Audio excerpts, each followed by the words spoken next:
Ladies and gentlemen, welcome to the Ariel Helwani Show! Back in your life on this Tuesday, May 27, 2025. Hello again, everyone. I sure hope you're doing well. We certainly missed you yesterday. Hope you did as well. In fact, I got a very nice message from one of the best fighters in the world. I'm not going to out him or her. Sent me a voice note in his or her car yesterday saying, yo, here I am after a good training session. I put on YouTube. I'm looking for my favorite program. He may or may not have called it the MMA Hour. All good. No harm, no foul. Where the hell are you? Well, we were off yesterday. It was Memorial Day here in the United States. And so I hope everyone who was observing had a very meaningful long weekend. And historically, Memorial Day, Labor Day. Those are the two that we usually take off, the Mondays. But we are back. We are ready to go. We've got our captain. Who the fuck is we? Frank back with us. The drops are back as well. Frank, we miss you so much. Now, Nick did fill in very, very well in your absence. Wait, who's Nick? There's a lot of talk about Wally Pip, Lou Gehrig. Look it up. There was a lot of talk. Nick?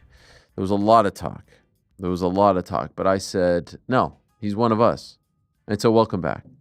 Well, I appreciate it, yeah. Did you miss us? Absolutely. For those wondering, he did in fact get the code word. I was told by your lovely Fake wife news. that you were watching.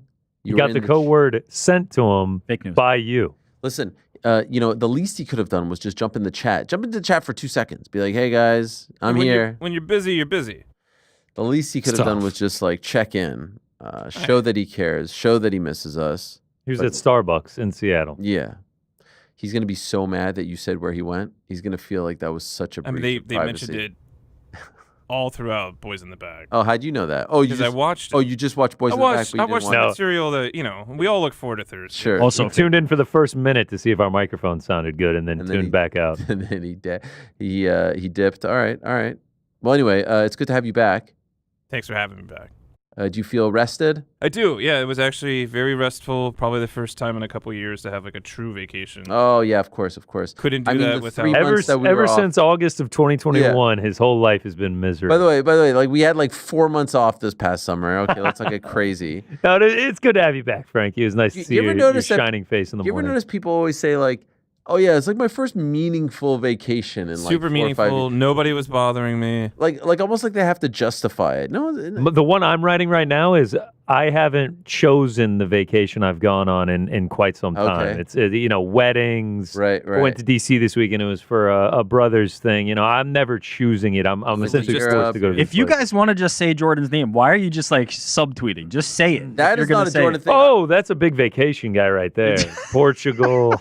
I just noticed. Vacation without just say his name. Yeah. Don't do the subtweets. I His just love name when is people VP. say that. People always say that, like, it's my first, big vacation. My first. I'm like, well, what about that one? Well, what about this one? Listen, everyone's allowed a vacation every few years. It's okay. Every years. Okay. We'll see you in HR tomorrow morning. Yeah. But gentlemen, we have a lot to discuss. We had an off day yesterday, a weird one. It's like everything's thrown off. It feels like. I don't know. This is Monday, right? This feels like the Monday. Yes. It's a weird thing. And you know what? It actually came at a really good time because it was a supremely quiet weekend in the world of MMA. Like maybe the quietest of the entire calendar year. Of course, we were supposed to have the GFL doubleheader, which would have changed everything. Imagine what our lives would have been like had that gone down Saturday and Sunday. Like if they would have properly filled in the gaps, or was it going to be Sunday, Monday? The NFL gaps? Yeah, I think it was Sunday, Monday. As per the plans, Memorial Day, Monday, great time. It would have been unbelievable. Shout out to I think I saw Ben the Bane live tweeting it. Did he really? Despite it having not happened. Wow, he must have been really bored. Yeah. But alas, it did not happen. PT actually wrote a great story on what could have been. We could have been talking about Dylan Dennis versus Tony Ferguson on this Tuesday. In the end, though, like I said, very quiet. I would say the highlight of the weekend was once again Moses Itauma. I mean, this young man, 20 years young, doing the job once again. Did you guys see this? He was unbelievable. Look at this. Parting him like the Red Sea. I was very proud of that one. I put that in the chat. Didn't get much of a reaction. But look at this. One knockdown. I read that a few times. I didn't know what He's exactly. just partying. Like, he's just like, the guy's concussed. Second, and look at that one. I need that Team of Thomas jacket ASAP. That one, like, oh my God. Step back, right hook, good night. He's got all the makings of a future champ, a future star, a future everything. He's the oldest looking 20-year-old I've ever seen in my life. I know, he Right? does birth certificates. He's unbelievable.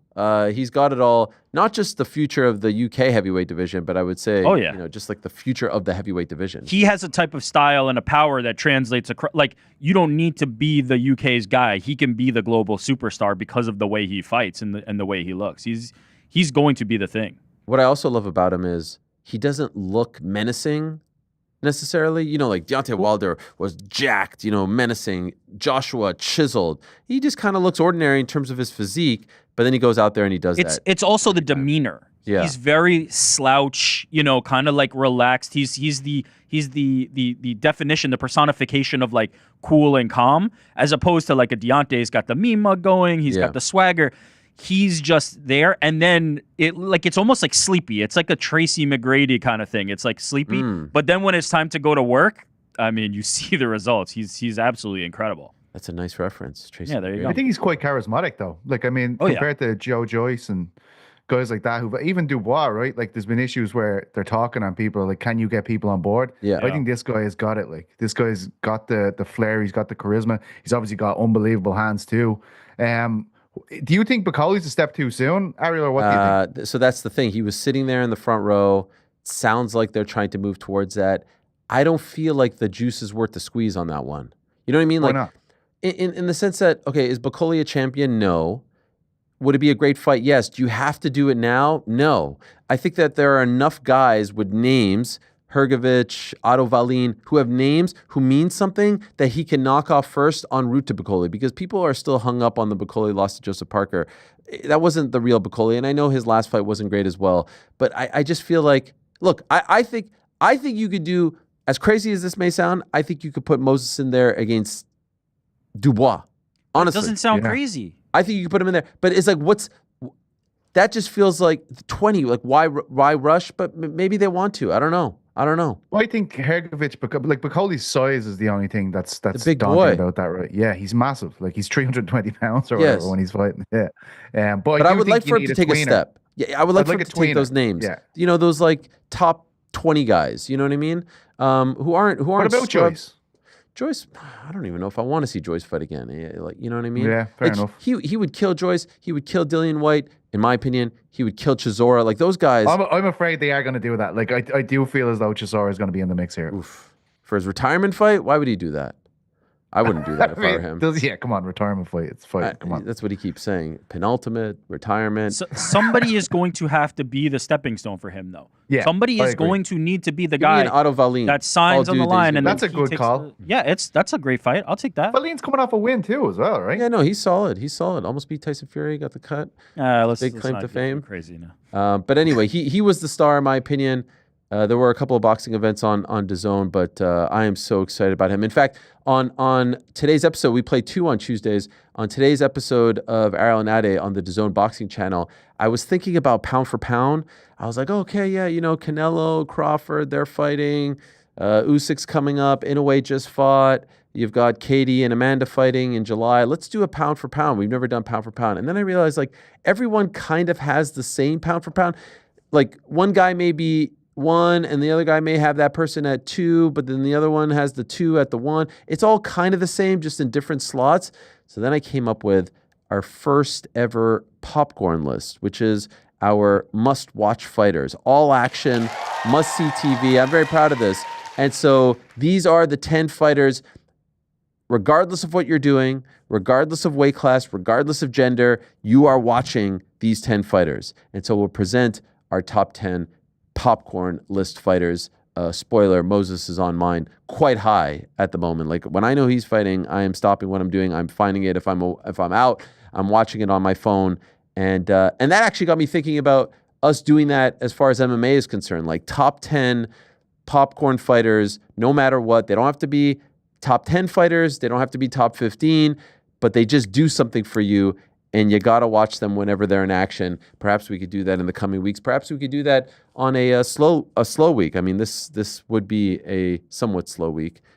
We do have an Apex show on Saturday, but let us know in the chat. Let us know in the chat who are your top 5 popcorn fighters. How about that? And we could work from there, and we'll Number weigh in 1, as well. Makwan Amirkhani, auto. Oh my God! Lock it in.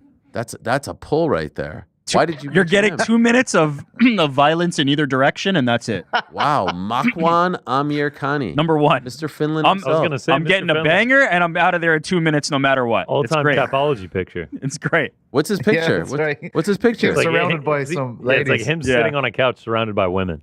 For Mr. real? He was a Finley, model. yeah. He was a Man. model as well, right? He was Great, a Wow. great looking lad. That is an all-time. dime piece. Yeah. That's a Makwan. He hasn't fought in a while, right? I think he's done. Yeah, he's out of the UFC. No, No. but I think he's. Yo, he Oh, is he fought. He fought on May 3rd. Shout out. Yeah, I was gonna say. How long did it last? Impossible. It lasted. It was a decision. Oh. Not at Wow. Des Moines. It's lost. no, his no. He might have magic lost it. completely. Oh, He might have no. lost it. He fought at ice cage Oh, fighting. yeah, he's still fighting. I said he's out of the UFC. Someone was like, no. No, I meant like I thought he had retired. Nah, legend. Yeah, there it is. What a Yeah. pick. I mean, how do you even get that as your Tapology picture? Did Just Tapology mauling choose them. that, or did he? It looks like he's He got his submitted missus that there, himself. and she's annoyed. She's annoyed with these other ladies. Which She's one? The like, one hey, on the right? Yeah, the Yeah. one got on the the right. arm around the one saying, "Hey, listen, get the fucking hands off my man." I Macklin." love You know what I mean? just like the stacks of chips as well. What's in up with there. the stem on the glass? Is this AI? No, I don't think so. This, This ain't kinda- AI. this photo this is predates- legendary shit, Yeah, Frankie. this is kinda real like- life. There's too a couple. wild. There's a couple of weird, like one dude here, a Google user has Yuri, Gaethje, Charles, Pereira, Khamzat. The Yuri's name on is a there. Google user? That's his name, a Google wow. user. But then there's other ones who I don't think understood the assignment, like, you know, Pollyanna Viana. Like we're not. This is not, you know. Could be. I mean, I don't know. I got to see the rest of the Different list. reasons. Different reasons. Yeah. Sean O'Malley. Yeah. O'Malley's up there. Yuri is a good Sure. one. Yuri's a Yuri great is one. popcorn. Oh, Terrence Yuri's a McKinney? great one. Terrence for sure. Terrence DDP. McKinney's a great So one. we could do DDP. that. We could do that. But we'll present our boxing list later on today. Let me tell you about today's program. In a bit, we'll be joined by Oban Elliott, the Welsh gangster himself. He was supposed to fight this weekend at the Apex, but due to a visa issue, he got pushed to June 21st in Baku. Yeah. in Azerbaijan. So I would say, honestly, a silver lining for him because he now goes from the Apex to what should probably be a pretty hot crowd. They've never had a UFC show before. So we'll talk to Oban. It's always great to have him on the program. After that, we'll talk to Maycee Barber. One half of the main event this Saturday at the Apex, an important fight at 125. She's going up against Erin Blanchfield. She hasn't fought in over a year. Her last fight was at UFC 299. Blanchfield getting back on track. Women's flyweight has never been more interesting. And, you know, you can make a case that maybe the winner of this fight is one away, something like that. If Valentina's going to fight Zhang Wei Li next, we shall see. And then we're going to be joined for the first time on the program by Caleb Plant, who's one of the most entertaining boxers in the game, in the ring and out of the ring. And he's fighting this Saturday on a PBC card that's on Amazon, but not on pay-per-view. If you're an Amazon Prime subscriber, you get it. Gratuit. Now, That never works here. That never works here. I don't know what's Every going time. on in Ireland. Yeah, I don't know what's going on over there. Benavidez can't watch it. Yeah, every well, time it's one of so these those fights, were can't watch pay-per-view. Those were pay-per-view. I wonder if this one will be available worldwide. We'll ask I'm our not going to hold my contact. breath. He had an issue with Jamal Charlo at the Munguia Canelo card last Cinco de Mayo, and he slapped him. We have the footage. You guys remember this when he slapped him in the back at T-Mobile Arena? And now they're both fighting on the same card.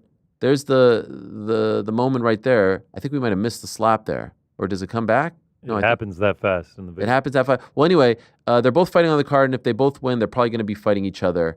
And so that's kind of how it's being set up right now.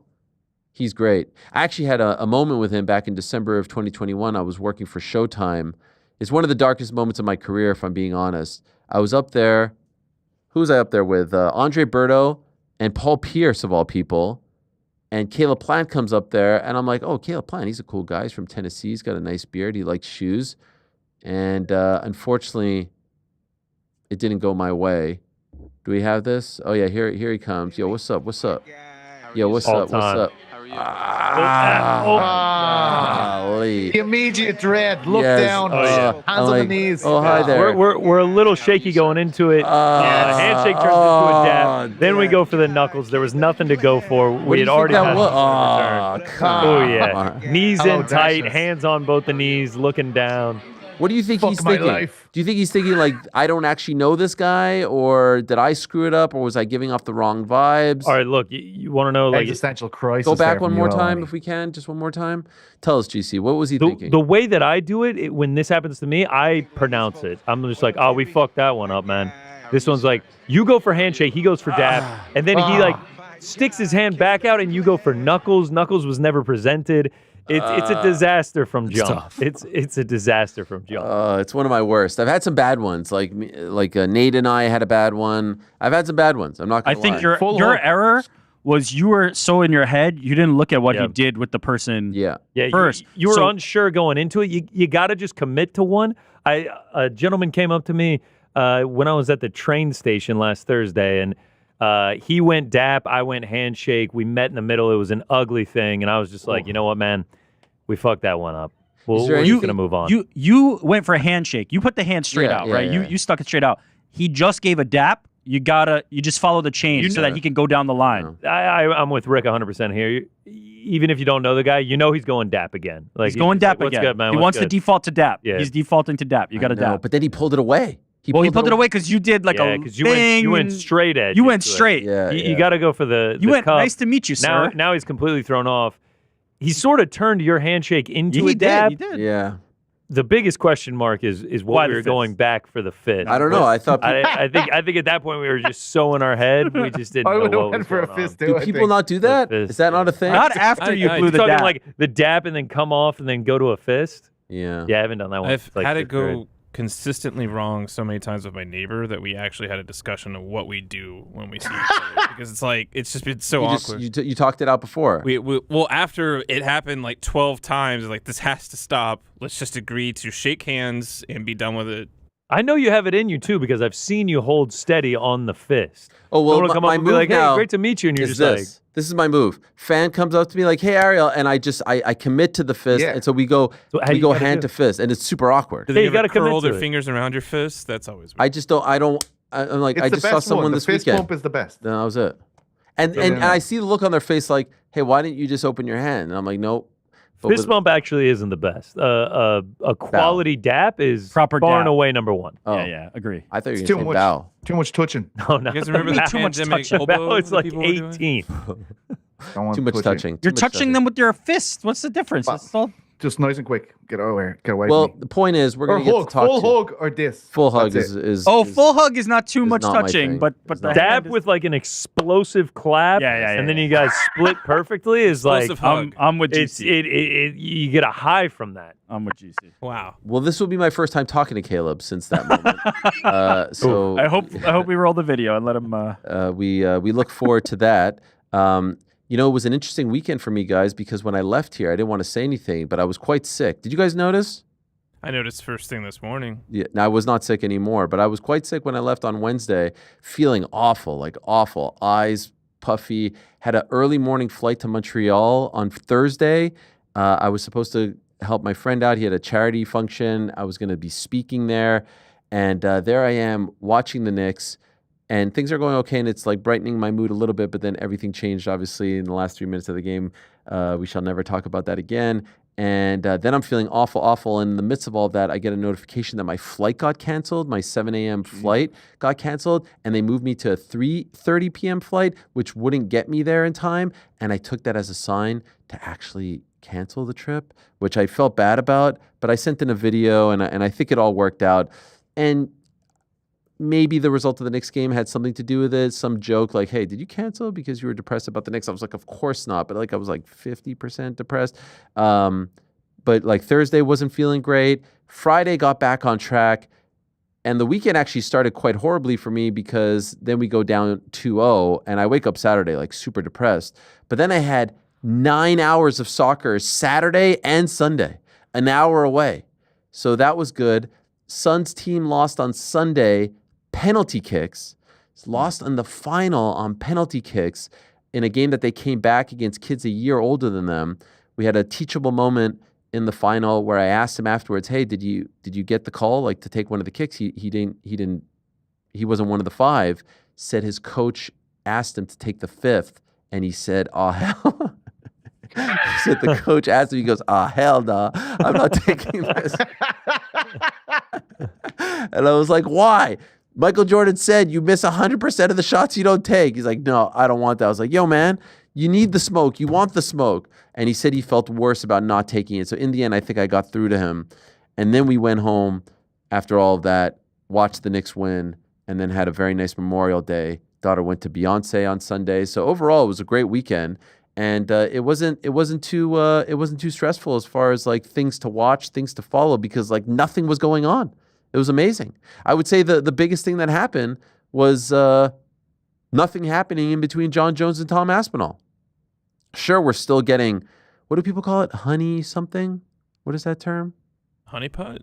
Honey dicked? Yeah, I don't know. You guys tell me. But every time we go online now, John's loving this. John is absolutely loving this. He is just messing with us at this point. Like you go online and he's like, I don't know what he's doing. He's wrestling with 10 guys in the pool. What's he doing over there in Thailand? Are they even look at John. Hit the running man first. Look at this guy, loving it. It's pretty funny. In the rain. That shit is not funny, Pete. Also, is he wearing a cap? Why is he jumping into the pool wearing a cap? And then what's happening here? You know yourself. What is going on? John is just, this is retirement John. You do know Boys with a few yourself, cocktails. Is he wearing a tank top? What's happening? Who are those guys, by the way? They look, I don't know. Is the shirt in the pool or the cap in the pool a crazier move? I think diving with the cap is It's just just a bunch bizarre. of ducks in dive. the pool. What are you guys talking about? Or whatever that is. Wow, Frankie. Frankie. Is that lad in the nip there that's recording at the side of the pool? To What the is- phone. I don't know what that is. That's like a Oh, DJI. it's moving Looks like he's around. not wearing any clothes. What about the dude sitting on the edge over there just pondering life? You see him? Yeah, Just good looking look. off into the distance? Yeah. Enjoying the view. He's completely unfazed by all of this. Anyway, Tom comes out, and I think he did an interview. Who is it with? DJ, and he talks about how all this kind of sucks. Tom's in a tough spot. I've been inactive for nearly a year, and I'm just being told to wait. I don't care about fighting John Jones. I just want to be the undisputed champion. By the way, I've been saying this from the beginning. Like the John part is just a nice little item, but he just wants undisputed gold. John loving this. Shut your mouth and do as you're told. Oh my God, the ultimate heel. Finally, at the very end of his career, he's playing up to it all. So the ultimate heel. And then yesterday, Tom teasing us with some big news. Heavyweight news coming. Look at that. Now, I think he clarified that he ain't announcing anything, and it's the UFC announcing his fights. But he joked that he was going to be defending his interim belt. I'm pretty sure. There it is. UFC announced my fights, guys. Not me. Sorry. I'm fighting for a new belt, interim of the interim BMF UFC heavyweight title, living my best life. I think in about a month or so, I think by International Fight Week, we'll know what's up. That's my new prediction. That's the new deadline. Just a year. That's all that we'll lose.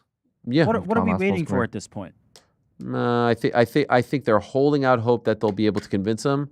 I don't Well, think. he's often. I think he's done. God knows where doing videos. Like who? What are we doing here? Why are we waiting any longer on this? I think there's no urgency. There's no need. They only really need Tom back by MSG, which sucks because he should be fighting earlier than that. He could probably fight twice before that, or at least once, and then MSG. Fight one more time in Yeah. November. Yeah. I hope they start doing the old Floyd Patterson thing where they like make him fight 5 lads in one night after this. That'd It's be been great. so long since we saw him. You know what I mean? This heavyweight Fucking hell. division, he could do the top 10 pretty easily. It's an unfortunate Aspinall thing. runs the gauntlet. I always think of like, okay, so Tom Aspinall wakes up on a Monday, right? And he's like, all right, work week, let's get it. Go to the gym, spar some dudes, do whatever he's got to do. And like, where's the motivation at that point? Yeah, exactly. You're just training for nothing.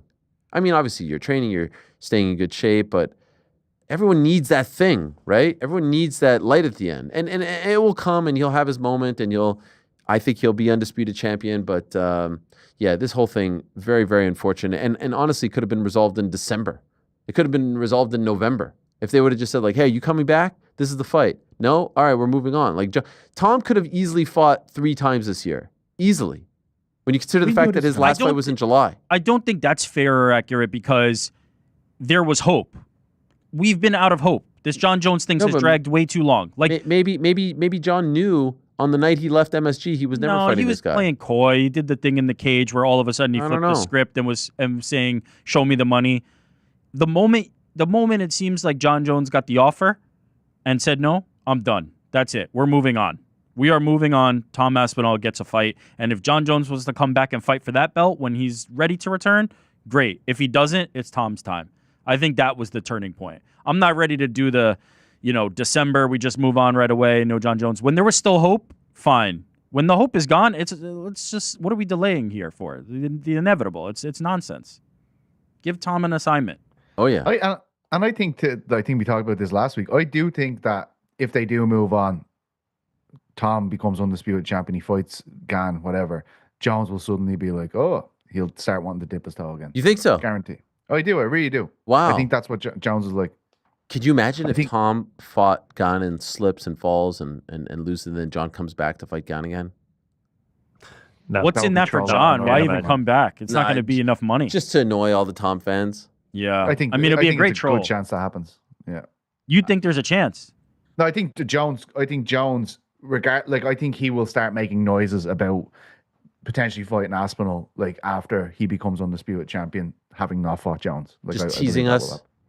But with any I real just think it's a intention, load of bollocks. I don't. Maybe though. It's like because Ilya and that's Islam. the kind of thing. That's the kind of thing that gets him up. Like, oh, they suddenly doubt me. Like Right. that's what he's like.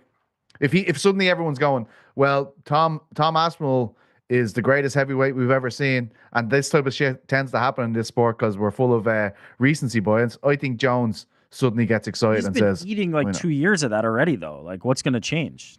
The duck thing's been going forever Well, now. what will change is he won't have the belt. Yeah.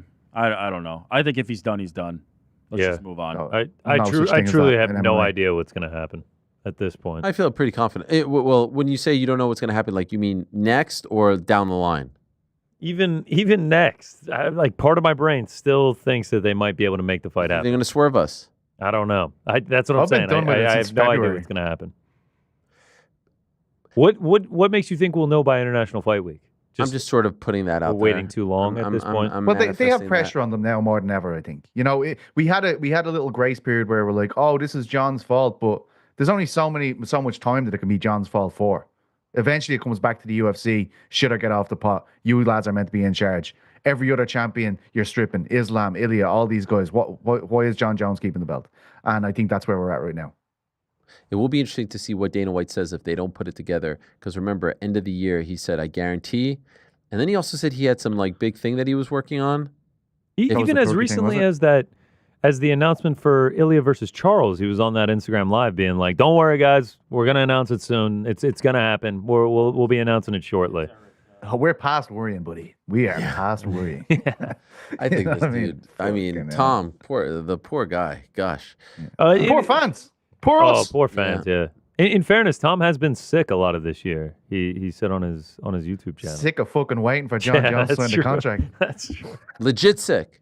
Oh yeah. On his YouTube channel, like he's had like a bad illness, like Yeah, he's for been a majority. He was bad like, it's actually kind flus, yeah. of working out that he isn't fighting right now. Wow. Okay. He would have fought with a flu though. He would have fought. Like, I think definitely would've fought. he'd fight on his deathbed. I don't think he cares. He just wants that belt, man. Well, I'll put it out there. I'll say in about a month's time we'll know the answer. Maybe a little, a little wishful thinking there, but Cyril gone at MSG. If he beats him in the first round, then Volkov comes out. Volkov, huh? That's the one. I'm saying Well, two in one night. Volkov, Oh, A lot of people- 2 in 1 night. That'd be crazy. If they had rightfully scored it for Volkov in that fight, he would be the next in line. Yeah. I had That's Gan true. in the parlay that week. I was quite happy that he got By the he got hair on nod. our ass. That would He be didn't deserve it. Yeah, he crazy. didn't deserve it. I hope at least to make him feel a little better. Like, all right, you'll fight at MSG, and then March you'll defend if you win in the UK. Love You know that. what I mean? You'll headline MSG And then or the Undisputed, yes. and then Back to the you OC. get, Good. you get to go headline. Someone asked me this question. Don't they owe him 3 fights? You know how Dana always says, like, we owe these guys 3 fights? And I've always said that that's kind of BS. like no one's holding them to that. There's barely 3 fighters in the heavyweight division at this point.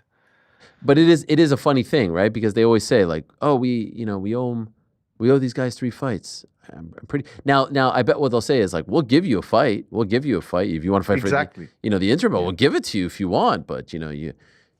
It's time to put silver on the line, like you said. We need a BMF belt in the heavyweight division. Interim BMF. That would be if they ever do an interim BMF. I think I'm out. We're cooked. Yeah, we're cooked. We're done. We're done. I wouldn't rule it out, honestly. But we'll see. We'll see. So he tweeted May 28th. That's tomorrow. Let's see what this big news is. What was the one that John had, by the way? His big news? Ketone Plus? Progress for Patients. Power to the Patients, which I saw an ad for when I was in DC. What is it for? Is like free healthcare? Yeah, it's like not getting taken advantage of by insurance. Yeah. I saw Big John Jones flex, and I was just like, man of the people. John Jones. And then it was Power to the Patients. I was like, hell yeah. Love it. All right, well, the UFC is back this Saturday at the world-famous Apex, May 31st, to be exact. It's Maycee Barber versus Erin Blanchfield. Oban Elliott was making his return, people's main event. We were all very much looking forward to it. It has been way too long since we saw him in action. And then we got the news that he is, in fact, not fighting this weekend. Let's get some answers from the Welsh gangster himself. He's kind enough to join us to start it off. There he is. Oban, my man, you're looking freaking swole. You're looking jacked. I'm ready, brother. I'm ready. Where are you right now? I can't fight this Saturday. I'm at home. I can't fly to the US at the minute, unfortunately. Is this because of the rap sheet? Because you're a gangster? Because of all the crimes? Can't go into it and incriminate myself anymore. You know what I mean? But yeah, it's just a delay, man. Delay. But it is what it is. Everything's worked out. Okay, when did you find out that you were off this card? I found out Friday night. They told me what's his name?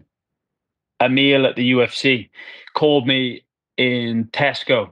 I was doing a bit of shopping. Oh, yeah. Called me up at 11 in the night.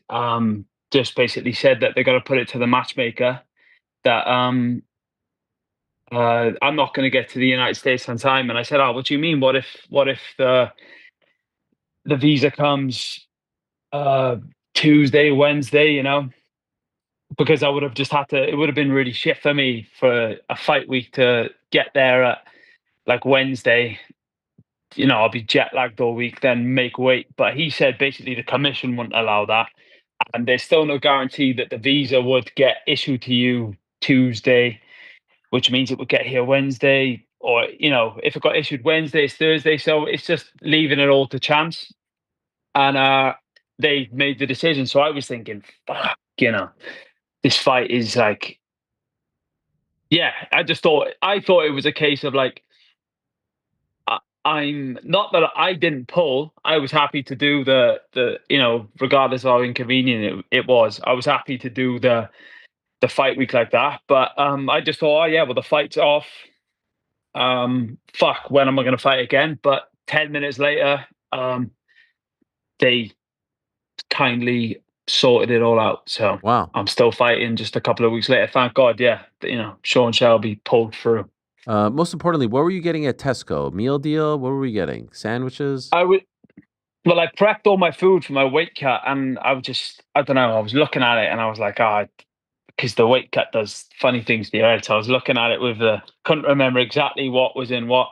So I was just getting a bit of salmon and broccoli because I was cutting weight, Tesco's, you get salmon there? I thought it was more convenience store, like just like quick stuff, pre-made stuff. No, it's like Tesco. You can get fucking everything. You can get clothes upstairs. Really? Hoovers. Wow. Toys. I don't know. Yeah, Tesco's is high level. It's like it's like Walmart. Okay, all right. So yeah. So thank God the UFC booked me again. Thank God. Just a couple of weeks later, everything's worked out. I get to go to Baku. I get to fight. In their first ever event. So yeah, just a little delay, but I've been training hard. I get 3 more weeks to sharpen up. I think this is a great turn of events for you. I think there's a great silver lining here. I personally, like myself, I was offended on your behalf that you were fighting at the Apex.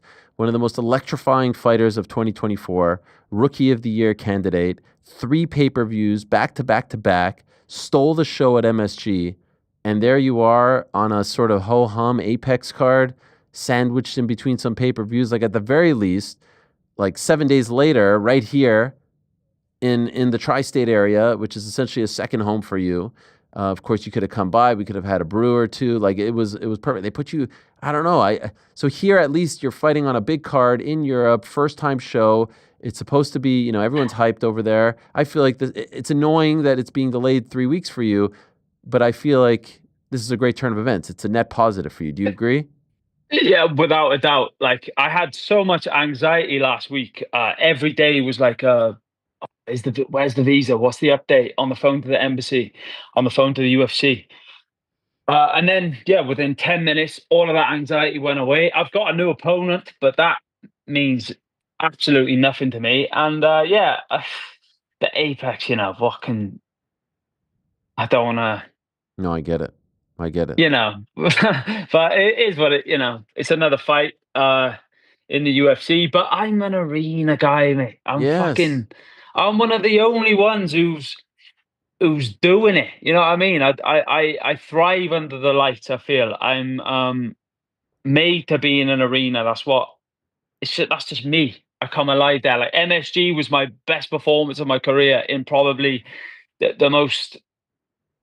Like nothing can prepare you for that, and I go like the other way. I don't feel the pressure of it. The pressure brings something out of me. So to go from MSG to the Apex, I'll be honest, I was a little bit pickled by it. I was like, fuck, I don't want to walk into it with any kind of, it's not about that. It's a different size cage. Everything was different about it. And, but I was prepared to fight Ramirez. I'm glad he got a fight. I did drop him a text to, I felt like that was the gentleman thing to do. Wow, class. Did he respond? Yeah.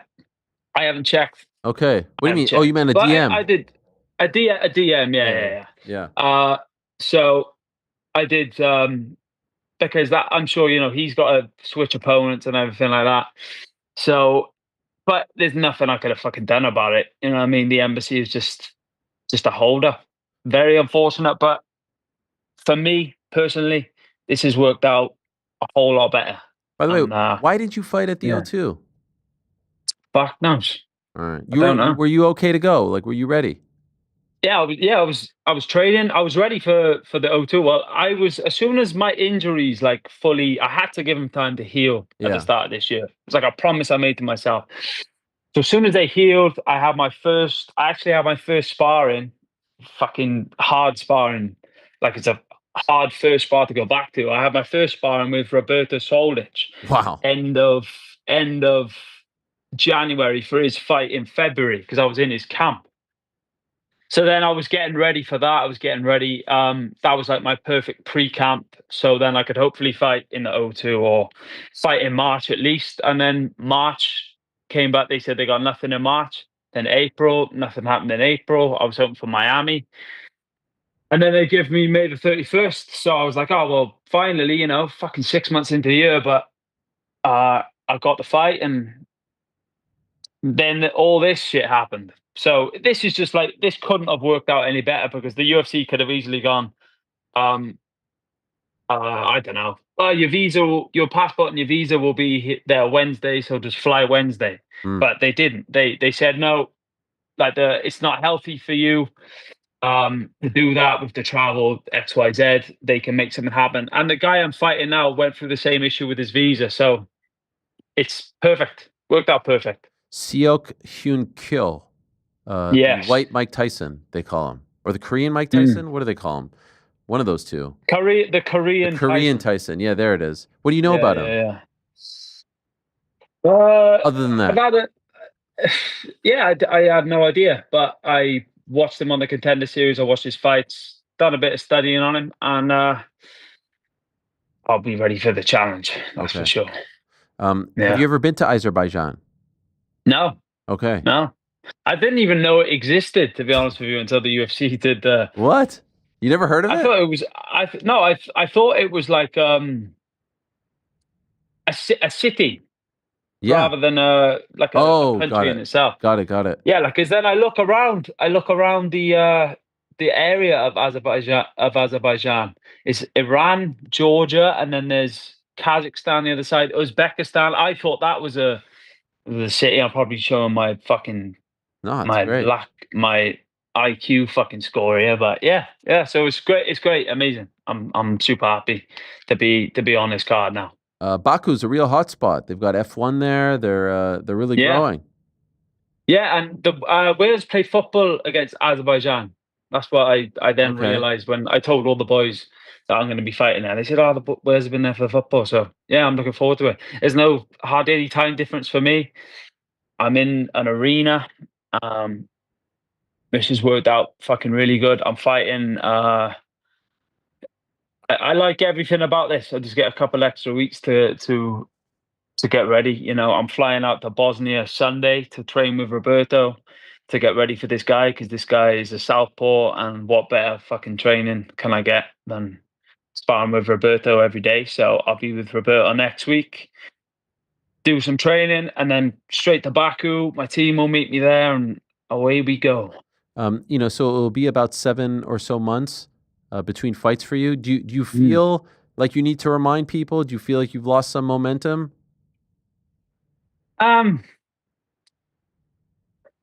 No, not in the slightest. I wasn't thinking, have I lost my momentum? I was thinking of do I need to remind people? I don't care what people fucking think. My fighting will do the talking. Yeah. Or they can fucking. I haven't got to remind them of fucking anything.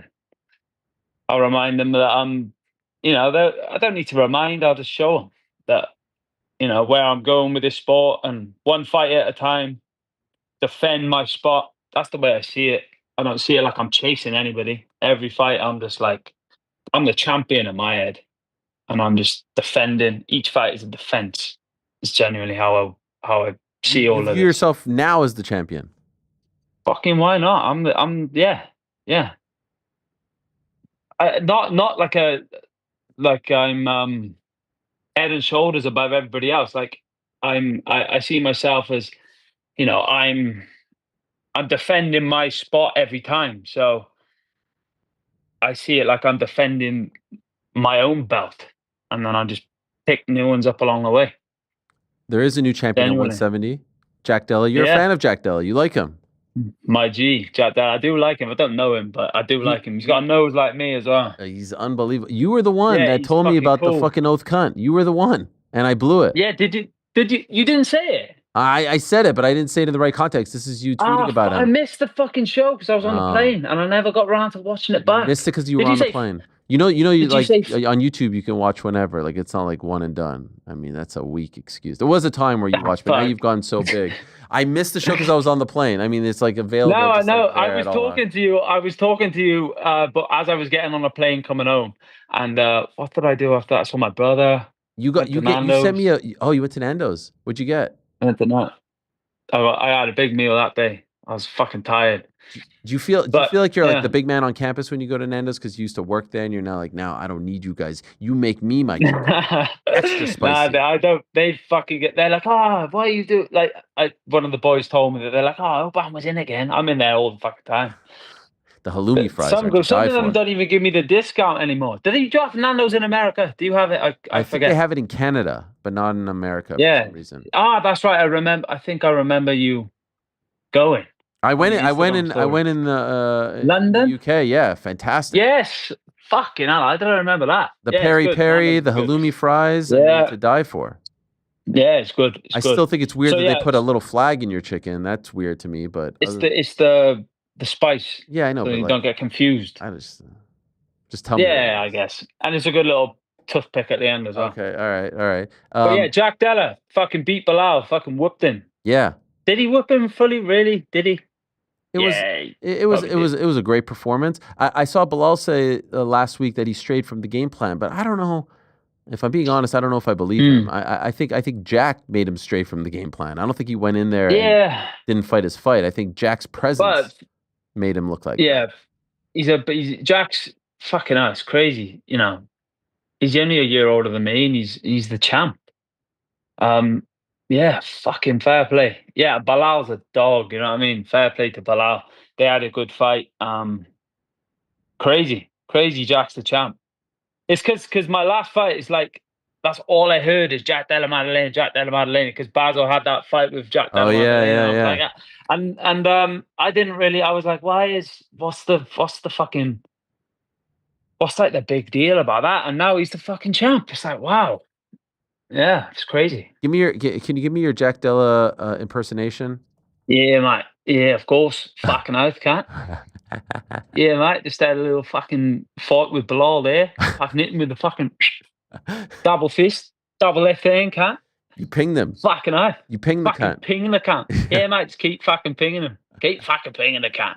Keep pinging the cunt. Yeah, just keep fucking pinging the cunt. Mate, I love the Aussies.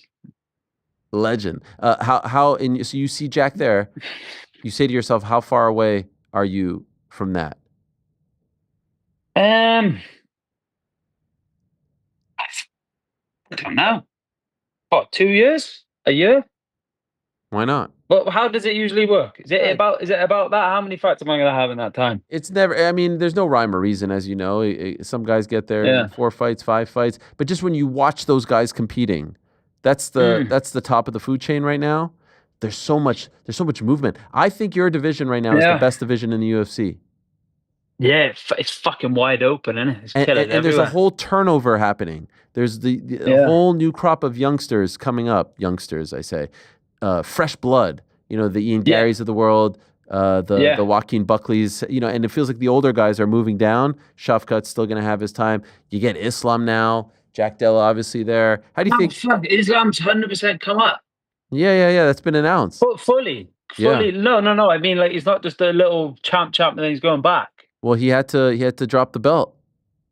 Oh, fuck. How do you think he does against Jack Della? Nah, come on. Jack's got to fucking do him. You think so? He'll just fucking... Yeah. Easy work. Yeah, he'll fucking get him. Come on, Jack. You got to stop this guy. Fucking got to stop him. Do you think Islam has a taste of 170 and says, let me go back down? I hope so, because he's fucking scary, man. So come on, we keep him there, surely. Habib, fucking keep him there, man. But yeah, the less, like you say, you've reading off these list of killers. What do we need to have another one for? You know, I've got to fucking... I'd rather get there, like, you know, I'd rather fucking... Sure. Well, you never know. I guess you got to fucking... Yeah. Who would have thought Jack Della would be champion in 2025? But this is the thing. It's like, who would have thought? But Jack's probably... Well, no, I'm not going to say that. Maybe I'm like Jack. Jack's like me in the sense, like, he probably didn't give a fuck about, like, this guy's the champ. This guy's ranked above me. Or this guy's, you know, everybody talks about him online as some fucking killer. He probably just thought, I'm keeping my spot where it is, and I'm not going to let any cunt take it from me. Yeah, hell yeah. That's how I. So, I mean, he's probably like, oh yeah, well, I've got the belt, but you know, I've got to fucking do Islam now, and then after that, do you know what I mean? He's probably always been in, you know. So everybody gets lost in other people's hypes. I mean, but at the end of the day, there's nowhere to hide in the octagon. There's no real fucking talking and what can you say? Like, if some guys more heavily favored than the other, and then none of that matters, does it? In the end, it's about who's harder than the other guy.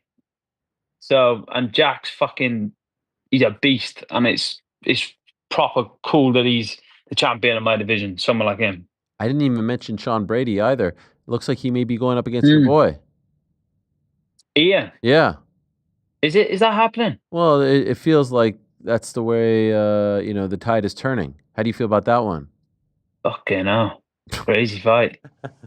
What are you laughing at? Well, how do you feel? Are you enjoying training with Ian? What are you laughing at, Ariel? I like how honest you are, because you talk like you're like a fan. Like, fuck, that's a crazy one. Right, yeah. And then we're reminded that, like, you're one of the best fighters in that division. which is I'm what one of the people best fighters of all time. of all time as Ariel. well. We're talking Of about a all specific. time. Yeah. You and Ian, you get along? Yeah, Ian, me and Ian. Yeah, of course. We've been getting along for years now. We were both in Cage Warriors together. It's like me and him were in like the same class at school before we went to university, college. Yeah. So like when we're both here together, it's crazy. Ian will fuck it, mate. Ian will do him. Come on, Ian. Ian will do him. All right. It's crazy, yeah. Ian will do him. No one will stop Ian. He's on the fucking run. He's gonna do it. Except for you. Would you fight Ian? You bastard. Well, I No, mean, no, you're in mate. the same weight class. I mean, Yeah, no, okay. We have had the conversation, and it's funny. We had this conversation while I was in his son's room watching his fighting with his son while he was hitting the bag. We had I was sat on his son's bed, oh god. and he was sat on the chair, and we were literally having the conversation while Leo was hitting the bag. But it's one of them, innit? Well, how did In the that same fucking weight conversation go? class. He's like, "Hey, you're sitting in my son's room. You're not going to fight me one day, are you?" Nah, it wasn't like that. He's cool about it. You know, Ian's like he's real, you know, and yeah, we had the conversation. I feel like I can't be. That's our conversation, you know. Sure, Because sure. there's a lot of cunts online. You got me saying cunt now. You're not going to But give there us is the a whole lot of thing cunts like, "Oh, we're online. best friends. We You- promised each other." No one wants to hear that. No, we didn't. No, we didn't say that. No, Ian, no. Okay. Yeah, but that's our conversation. No, you know? I get it. Yeah, we got some good training in. We support each other. He gave me when was it we last talked? We had a really long phone call when he was on his way to Canada. We were just like reflecting, like, fuck, look how far we've come, you know? Like how, you know, he's obviously further than me at the minute, isn't he? But look how far we've come. And he was like saying, yeah, but fucking, you're fucking really good. And I'm like, mate, that means a lot. And yeah, me and him are cool. And I'm proud of him for what he's done, because he had a crazy couple of years when everyone was talking shit about him, and he stayed strong in the face of all of that, and look where he is now. So fuck him. I feel like you have a soft spot for those people. I saw you defending Bo Nickel, one of the few people who went out there and defended Bo, as everyone's piling on. I did. Yeah, because why wouldn't I defend Bo? Come on, man. Everyone. Fucking get on with it. We're all in Europe. We know Derrida's a beast. Yeah. Just because these fucking clueless casual fans, you know, who started watching MMA in the fucking when Conor McGregor became the champion. You know, there was a whole world before that. There's so many more people who know more and understand this game more. And when I saw Bo fighting Derrida, I was like, fucking hell, fair play. Because Bo's new in MMA. He's a great wrestler, but he's new in MMA. So fair play for him to take in that. There was no one saying fair play, Bo. You're fighting Derrida. There was nobody saying that. I'm just honest about it. And you know, he lost to a fucking savage. Who cares? Get on with it. He got fraud checked. They said. Ah, yeah. Well, I'm being facetious, by the way, because I think that's all nonsense. Yeah, no. That's what people said. But like, yeah, these fans in MMA, bro. Do you know when I preferred MMA? When I used to have to tell people what it was, because there was barely any dickheads watching it then. There was just fucking. We knew what we were talking about. We understood the game, you know, the legends of the game, and we know the sport. But then you got all these gimps talking online, and fuck them. By the way, a lot of these fans that you're talking about aren't even Conor champion fans. They're like pandemic fans, which was about like 4 years post Conor. 4 years, like they weren't even around for Conor.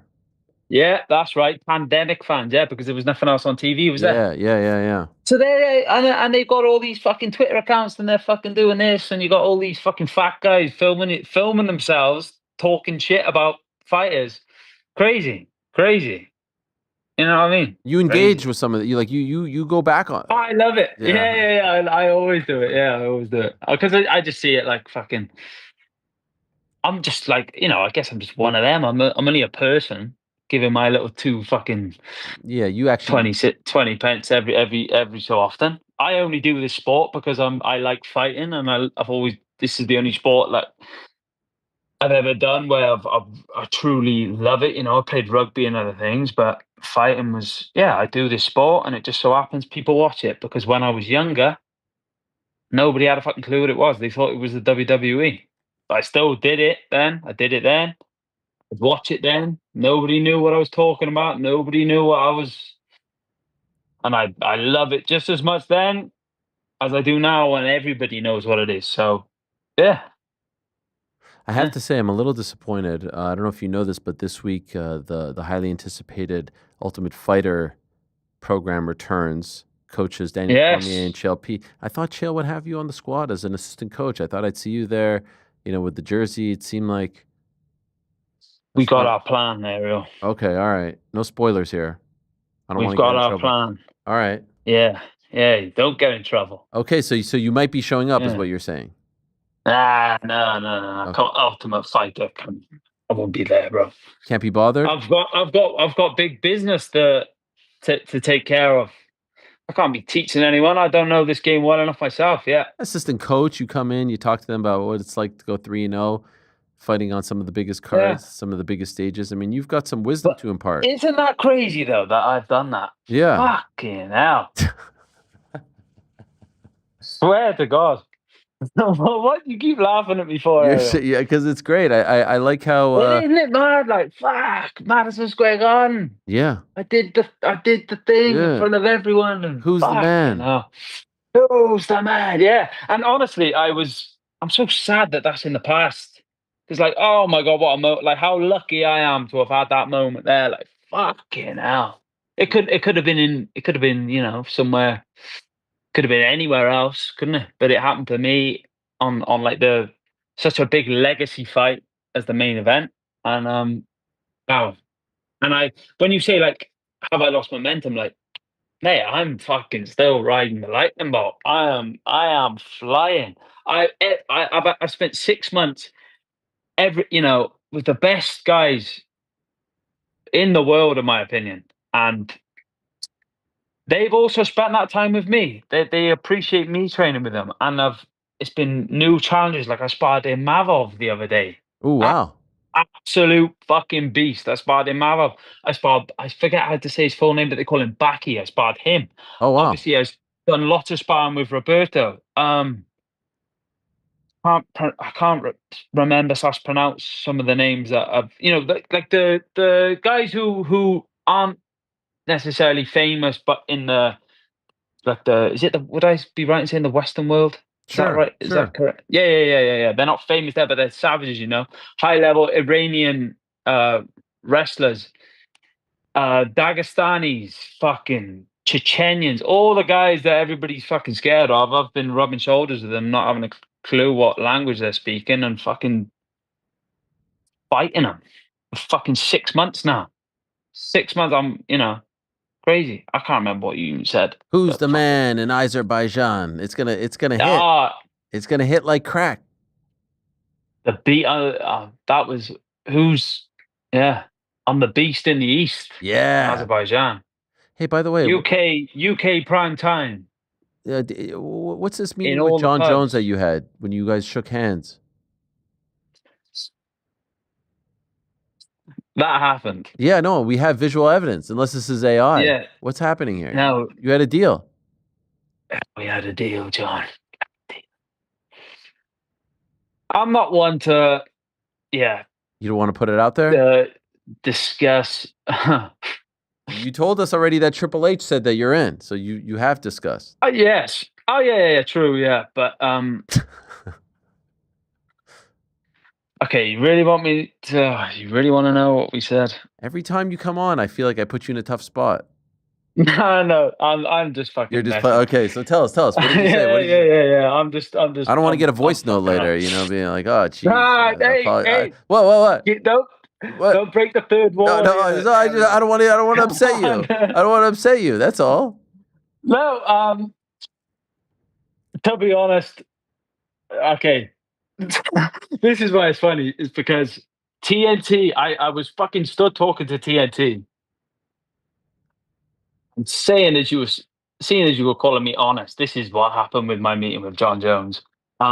TNT was there. He was getting his makeup done, and then TNT like pushed us together. Hi, John. Nice to meet you. Hello, nice to meet you. Oh, so sorry. Give me 2 seconds. He had that wrestle with Bo Nickel. Oh, yeah. I never spoke to him again. Ah, That's what happened. for fuck. Did he?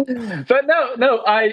He met my one of the. I swear I spoke about the Godfather on the last fucking program we did. The Godfather. Kenton. You saw Kenton in the streets of New York, and he had a picture with Kenton, and I had a chat and said, "Oh, we're here to fight Oban, and we're here to watch Oban." And he said, "Oh yeah, I saw him the other day. Wish him good luck. God bless." All right. So John, So he knows who he you was are. just busy when I saw him. Yeah, he was just busy when I saw him. Yeah. All right. And I saw you hanging with the WWE boys as well. Who was that? Yeah. Stu Bennett. Yeah, Wade. Yeah, Wade Barrett. Yeah. Fuck. Call him by his fucking real name, Ariel, will you? For fuck's sake. Wade Barrett, Braun Strowman, Mark Henry, and Drew McIntyre. Was it? Yeah, by the way, crazy. The the eye patch, was that a gimmick eye patch or was that legit for Drew there? Yeah, he couldn't see a fucking thing. For fuck's sake! Look at you hanging with the Well, boys. look at you fucking trying to get to the bottom of the secrets of the business. No, as if you're telling me now a wrestler would pretend he's hurt with an eye patch, and what's this gimmick word you use? No, Come on, Ariel. In the business, like the real ones will get hurt, and then you'll see them walking around, and they won't break kayfabe. So that would actually be cooler if he was just hurt on TV and rocking the eye patch. You even got to hang out with my friend Juicy Darts. Yes, Sam. Yes, yeah, great guy. Yeah. He could be a bit of a stage 3 clinger. So I don't know. Like, did he? Oh no, he came see us at Mark Henry's event. Yeah. Okay. No, I just mean, like sometimes he was rolling with the boys. He doesn't get like the hint. He just sticks around a little too long. Oh fuck! Is there some heat there with Sam? I'm just messing. I'm taking the piss. Nah, yeah. Good. This is good. But he's twice the size of you, Ariel. I wouldn't fucking rub him up the wrong way. I love seeing you out there with the WWE guys. Mate, isn't it crazy? Yeah. Isn't it crazy? Like, I don't know when I'm ever going to truly get used to it, but I think I am used to it now. I remember when I first spoke to you. What the fuck, mate? I was all fucking... Stop laughing at me. I remember when I first spoke to you, and I was like, oh my God, I'm about to go with Ariel. I remember like setting my phone up, I was shaking. And then we spoke again, and I have a whole debut, and what the fuck? Yeah. And now this whole life I'm living, it's like, fuck, I'm in the, I don't know, crazy. You're the man. I think I keep saying that, but yeah. It's okay. It's good to be appreciative. It's good to be thankful. It's good to be grateful. That comes across. And we are grateful that you are fighting, not this weekend, but in 3 weeks' time. It's going to be quite the scene over there in Baku. So do your thing. Good luck. I can't wait. Thank you, Ariel. Appreciate the time. And by the way, just a little tip. The clock above your right shoulder is not moving. It's broken, it appears, because I've been looking at it, and it's... Yeah, really? I mean, it says 2:30, 2:29 to be exact. Yeah, that's broke. Yeah. Oh fuck, mate. Still right. I forgot I was even there. Yeah, it's right twice a day, of course. 14:20. Like Ariel was right twice a day, and the rest of the time he's talking. Wow! You're turning on me? Because you were just kicking me off your show just out mid conversation. Well, no, it's kicking me off the fucking show. What do you think this is? Nah, I'm joking. I'm taking a piss. I'm taking a piss. Much love. All the best. Thank you, brother. And we'll talk to you after the win. All right. Yes, of course, brother. Thank you. There he is, the Welsh gangster himself, Oban Elliott. Always a great chat, always a great time. Not fighting this weekend, but he will be returning in about 3.5 weeks. 3 weeks from this weekend in that card in Baku in Azerbaijan. He thought it was a city. It is not a city. It is, in fact, a country. Well, Baku is a city. Azerbaijan is a country. This weekend, though, the event is headlined by Erin Blanchfield versus Maycee Barber, a very important fight in the women's flyweight division, and it has been a long time since we saw Maycee Barber in action. In fact, the last time we saw her in action was UFC 299, March of 2024. Over a year now. What is it? Almost 15 months, if my math is correct. But she is back, and we are excited about that. And so we say hello to Maycee Barber, who's kind enough to join us. Hello, Maycee. How are you? Hi, I'm doing great, Ariel. How are you? Oh, you look like you're very relaxed in a nice setting. Big week I did for this you? for you. I Oh, I set it up for appreciate you. this. Wow, thank you. I appreciate that very much. It's good to have you on. And you are fighting this weekend, yes? Yes, I'm fighting this weekend. Because I did see Erin saying like, "Oh, I don't know. Is she going to show up? Is she not going to show up?" Did you see these comments? I did, and I think they're pretty dumb. I mean, why? It doesn't make a lot of sense for her to say that she thinks I'm going to pull out of the fight when I've had like this history of pulling out of fights. I've pulled out of two fights total, and both were for some pretty serious things. I mean, the first time that I pulled out of a fight ever was I tore my ankle in like 5 different places. So I think that was actually the fight that I was supposed to. She was filling in for. I was supposed to fight Montana De La Rosa, and Montana tore her ankle, and then I got rematched with Erin, and then I tore my ankle, and it just was like a weird coincidence that we both tore our ankles, and then we got rebooked together. So kind of a weird thing for her to say, I think. Maybe just trying to stir the pot or get into your head or I don't know, rile you up. I think she's just trying to figure out what she can say bad about me, because I think she can't really talk anything bad about my style or anything about my marketability. I think it's just mainly that's the only thing she can say about me, is that she thinks I've might not show up to the fight. Versus her, I think her fighting style is terrible. And I mean, there's a lot of things you could say about Erin Blanchfield, that she's a boring fighter, that she has a terrible fighting style. And I think the only thing for her to say about me is that she thinks I might not show up. Why do you think she has a terrible fighting style? It's boring. I mean, have you watched it? Yeah, but you're the pro fighter. I mean, do you think she's an exciting fighter? She's a very good fighter. She's a very good fighter. She's a good fighter. Is she an exciting fighter, though? Yeah, I mean, that's a trick question. I don't know. I'm not a fighter. I don't like to comment on whether or not people are I think your lack of exciting answer tells us an answer.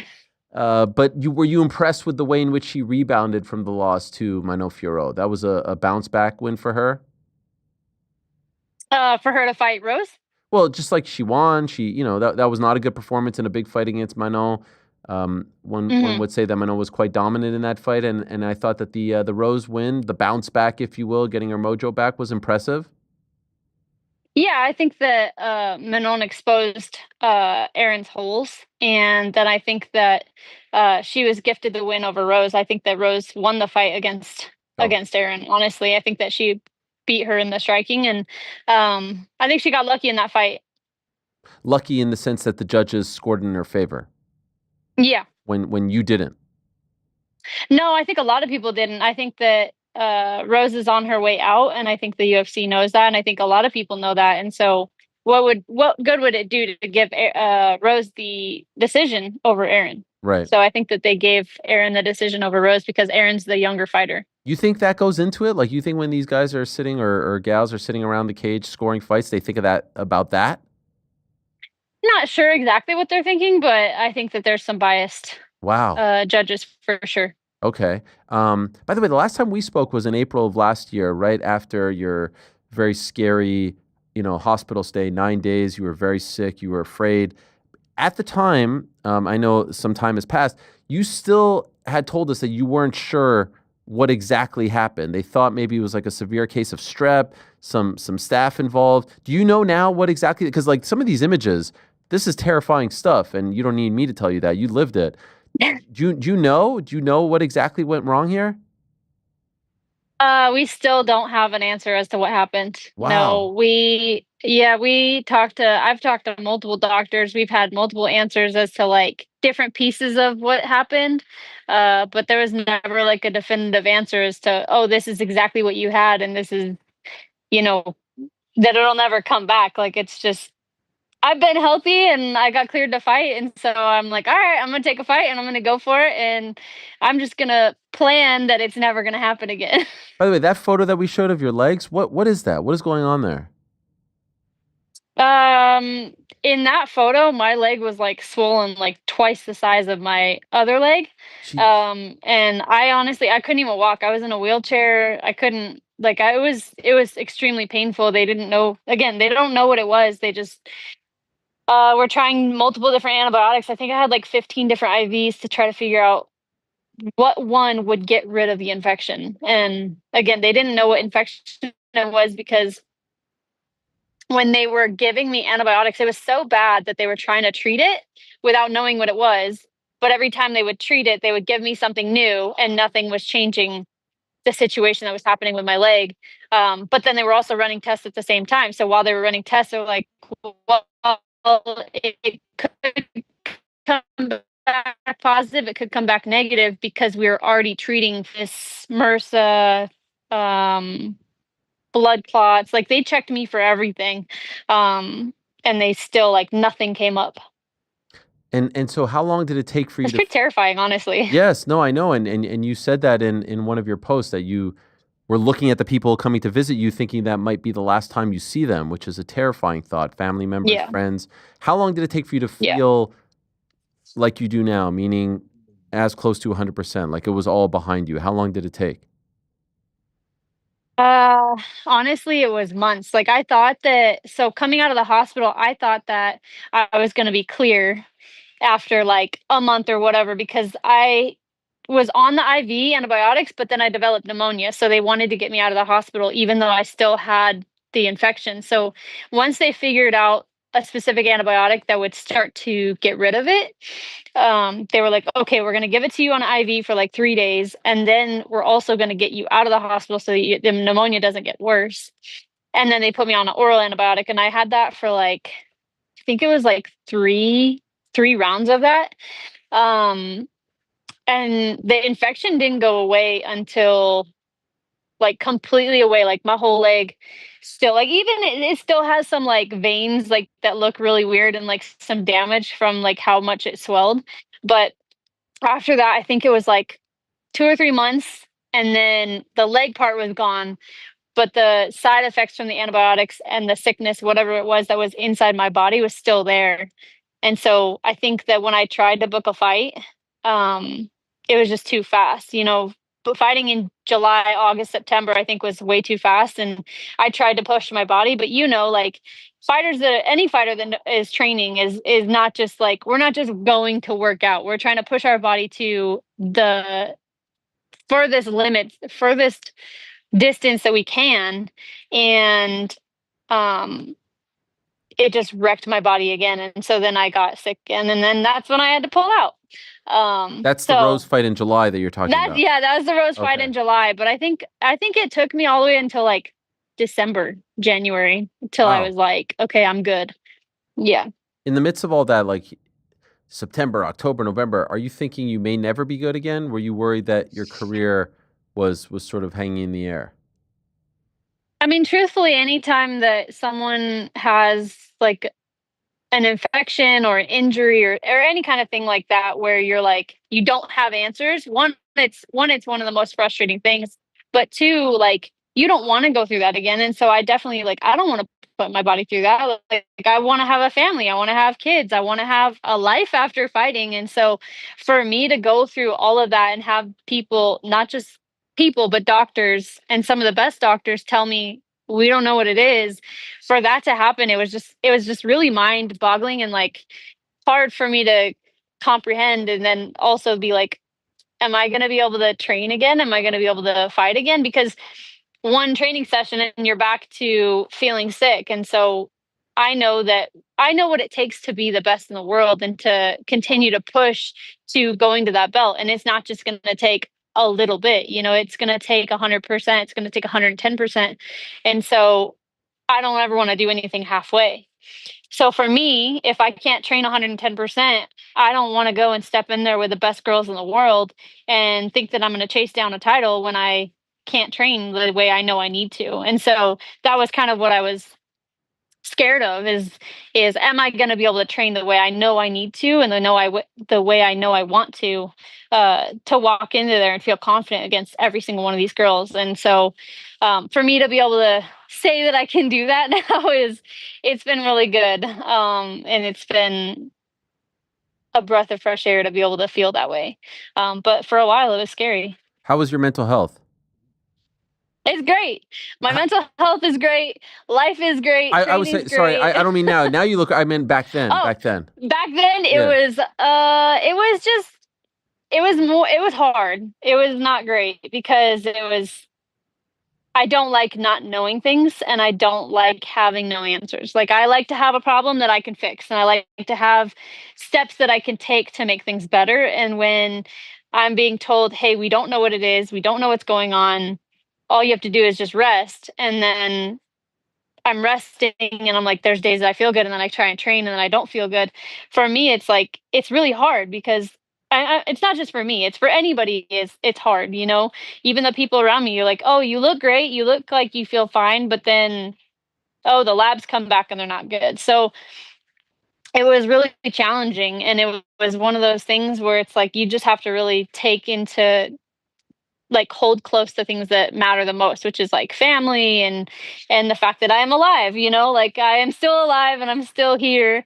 And I have a lot to be thankful for. And so that's the things that I just like really try to keep in mind is like those things so that, you know, you don't go too crazy. And then knowing that I have a whole team of people that when I was healthy, I would be able to train again. And those people were waiting and they weren't just like, oh, she's gone, she's never gonna fight again, you know, like those people were waiting for the day that we could go and train again. So all of that together really helped me get through it all. Just had a birthday. Happy belated birthday. 27, Yes, right? thank you. Yep, 27. So much more to go, so much more to do, so much more to accomplish. And people, there you are celebrating your birthday. I like the crown or the thing you were wearing on your head. Thanks. Some might forget that you have won 6 in a row. You're one of the best flyweights in the world. And certainly with Valentina at the top, she has fought a lot of the people, you know, ahead of you and in the division. So I don't think you are too far off from being in that title picture. Did you watch her last fight? And if so, what did you think of her performance against Manon? I did. I think that Manon was, you know, Manon went in there with full confidence, and Valentina is just the athlete that she is. She's such a dominant champion, and I think a lot of people counted her out just because, you know, everyone's like, oh, she's getting older. But I mean, Manon is around the same age, I think, and so honestly, I wasn't surprised the outcome. I did think it would be a little bit tougher of a fight, but I wasn't surprised that Valentina was able to do what she's been able to do this whole time. It was a great fight. It seems like they might be moving in the direction of Zhang Weili against Valentina. A, do you like that? And B, do you think Zhang can beat Valentina at 125? I was actually told that a while ago, and I honestly I think that it's for me as a competitor in the flyweight division. Obviously, I'm like I want a title shot after I beat Erin. But also, I think that it's cool to see that they keep trying to unite the belts or have like a double champ. Um, I don't know if Weili beats Valentina though. To be honest, I don't know if she does. I think that Valentina is fast. I know that Weili has the power, but Valentina is fast, and I think that Valentina is such a dominant champion.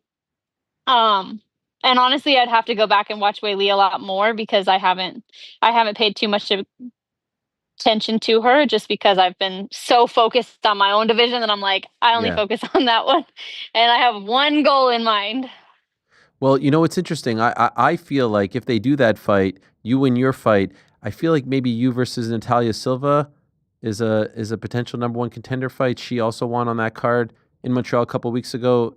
Do you have some sort of other roadmap as to how you get that title shot? Do you think that makes sense? You know, I don't think that either one of us is going to want to fight each other just to go and be a number 1 contender. I think that one of us will want to go and get for the belt. And then after that, then the other one will go for the belt, whether it's her defending her belt or me defending my belt. And that's how we fight each other. But I don't really know if us fighting for the number 1 contender spot is what will happen, because I feel like both of us have proved ourselves worthy of a title shot. You hate it. You hate that suggestion. You think I'm 100% yes. wrong. Okay. That was a very nice way of saying it. Thank you. A very diplomatic way. So what does happen to you if you win on Saturday? You're welcome. If I win on Saturday, I'm planning on calling for when I win on Saturday, I plan on calling for a title shot. Okay, that's the plan. And do you think that they will oblige? Like, do you think it's realistic? That's the plan. Yeah, I do. Is this because you have intel, or just because I don't really think I need to say anything more. Okay. I think that will be enough. Okay. Has someone told you this? Win this fight and you're getting a title shot? I cannot disclose that information to you. Okay. Well, this is good. Do you feel like you need an emphatic win, or is any type of win enough? Sometimes style points do matter. Well, you already know that every time I go out to fight, I try to hurt people. And my plan is to hurt Erin and to make her bleed a lot, and to finish her. And I think that that's a good statement. And I don't want a decision. I think that all of Erin's fights go to boring decisions. So my plan is to finish her. Okay. How do you feel about fighting at the Apex? It's okay. I mean, I know I like that it's in and out. I don't love that all the people that want to come and watch can't come and watch because it's really hard to get into, and there's only a certain amount of people that can come. And I love the energy of the crowd. You know, like when I fought in Miami and San Antonio and all the places I've been able to fight, like the energy of the crowd is just something that I love and I feed off of. But also the messed up side of me enjoys the rawness of the Apex. Like I enjoy the fact that like it's so quiet that you can hear a punch land, you can hear them breathing, you can like it just makes everything so much more intense. And I know that like the last few times I fought at the Apex, I remember one time like I made one of the girls bleed, and you could smell the blood. And I feel like in the big arenas, like everything is there's just so much going on that you can't have that same intimacy in the octagon. And so I have a love-hate relationship with it. What about smaller cage? Do you like that? Dislike that? Indifferent?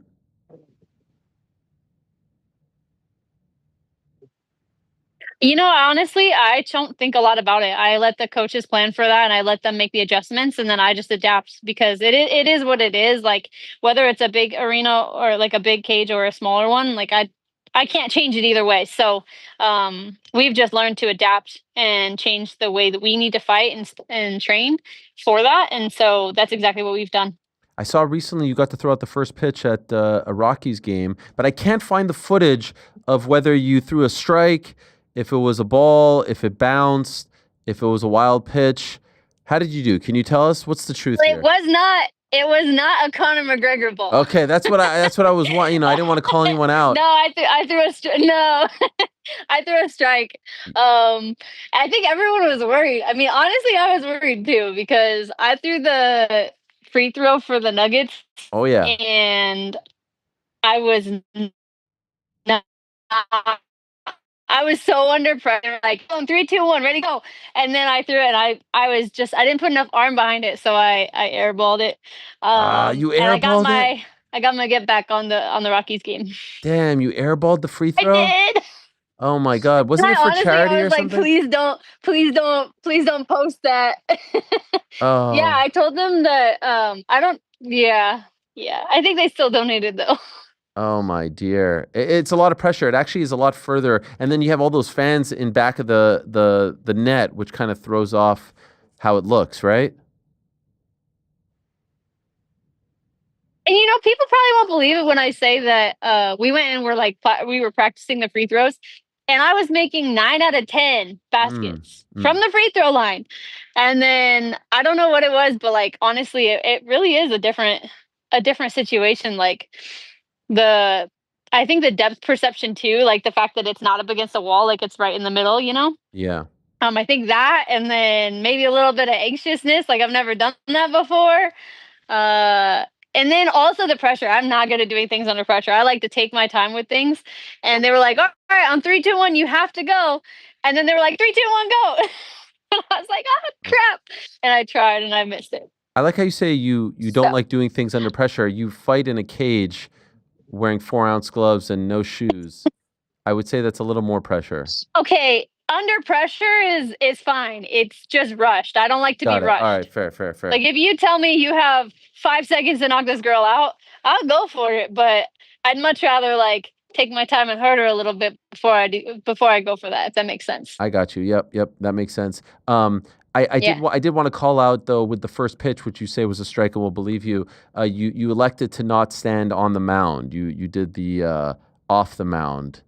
They told me not to. Oh, interesting. Okay, and you I did. promise you, they told me not to. They said, "Do us a favor and stand right in front of it." So I stood Interesting. right in front of it. They were I protecting don't know you. if maybe they didn't have confidence in me. Maybe they were like, "We don't believe this little girl can just throw a ball straight down," you know? And you Maybe didn't they were a say, little nervous. You didn't say like, "Hey, I'm a mound thrower. I throw heat. Like I could go over there." No, I didn't say anything. Okay. All right. Yeah, I was like, all right, they told me what to do. I'm just gonna listen to what they say. You know, maybe I should just break the rules a little bit and do what I want. But no, next time I'll throw it from the mound. I'll make you proud. And what are we doing with the motocross? And how safe are we with that? I mean, like, are you taking this? Are you going crazy with this stuff, or are these just photos? What is happening here? I haven't been on a bike since in a while, honestly, but I like to ride. I grew up riding bikes and four-wheelers and on the lake. That's just something I grew up doing and I love doing all the time. But no, I promise you, I've been safe. It's something that like the coaches are like, "Hey, no bikes, no this, Yeah, no yeah. that." And I'm like, "All right." Yeah. Especially my coach Guilherme, he's always like, "Stay off of those." So no, it's just something I love to do, and it's gets me away, gets me out, and keeps me outside. And but I'm careful. Okay, yeah, because you've got But a lot as more soon to as do. this fight's over, you better believe I'm going Okay. camping, and we're gonna be on bikes. Where do you go camping? Where's the spot? What state? Colorado or outside? I actually don't know where we're gonna go. Okay. I'm not sure. I'll let you know where we decide to go. All right. Yeah. You must be very excited. Hopefully get some good pictures though. We look forward to that. We look forward to your return. I'm very excited. Yes. Safe Yeah. travels. Looking forward to the performance. Looking forward to the fight. Looking forward to the call out on the microphone after. Looking forward to all of it. Well done. Very happy, most importantly, that you're healthy, that you're feeling good, and that you are back in full force. So welcome back. Happy belated once again, and good luck this Saturday. Thank you, Maycee.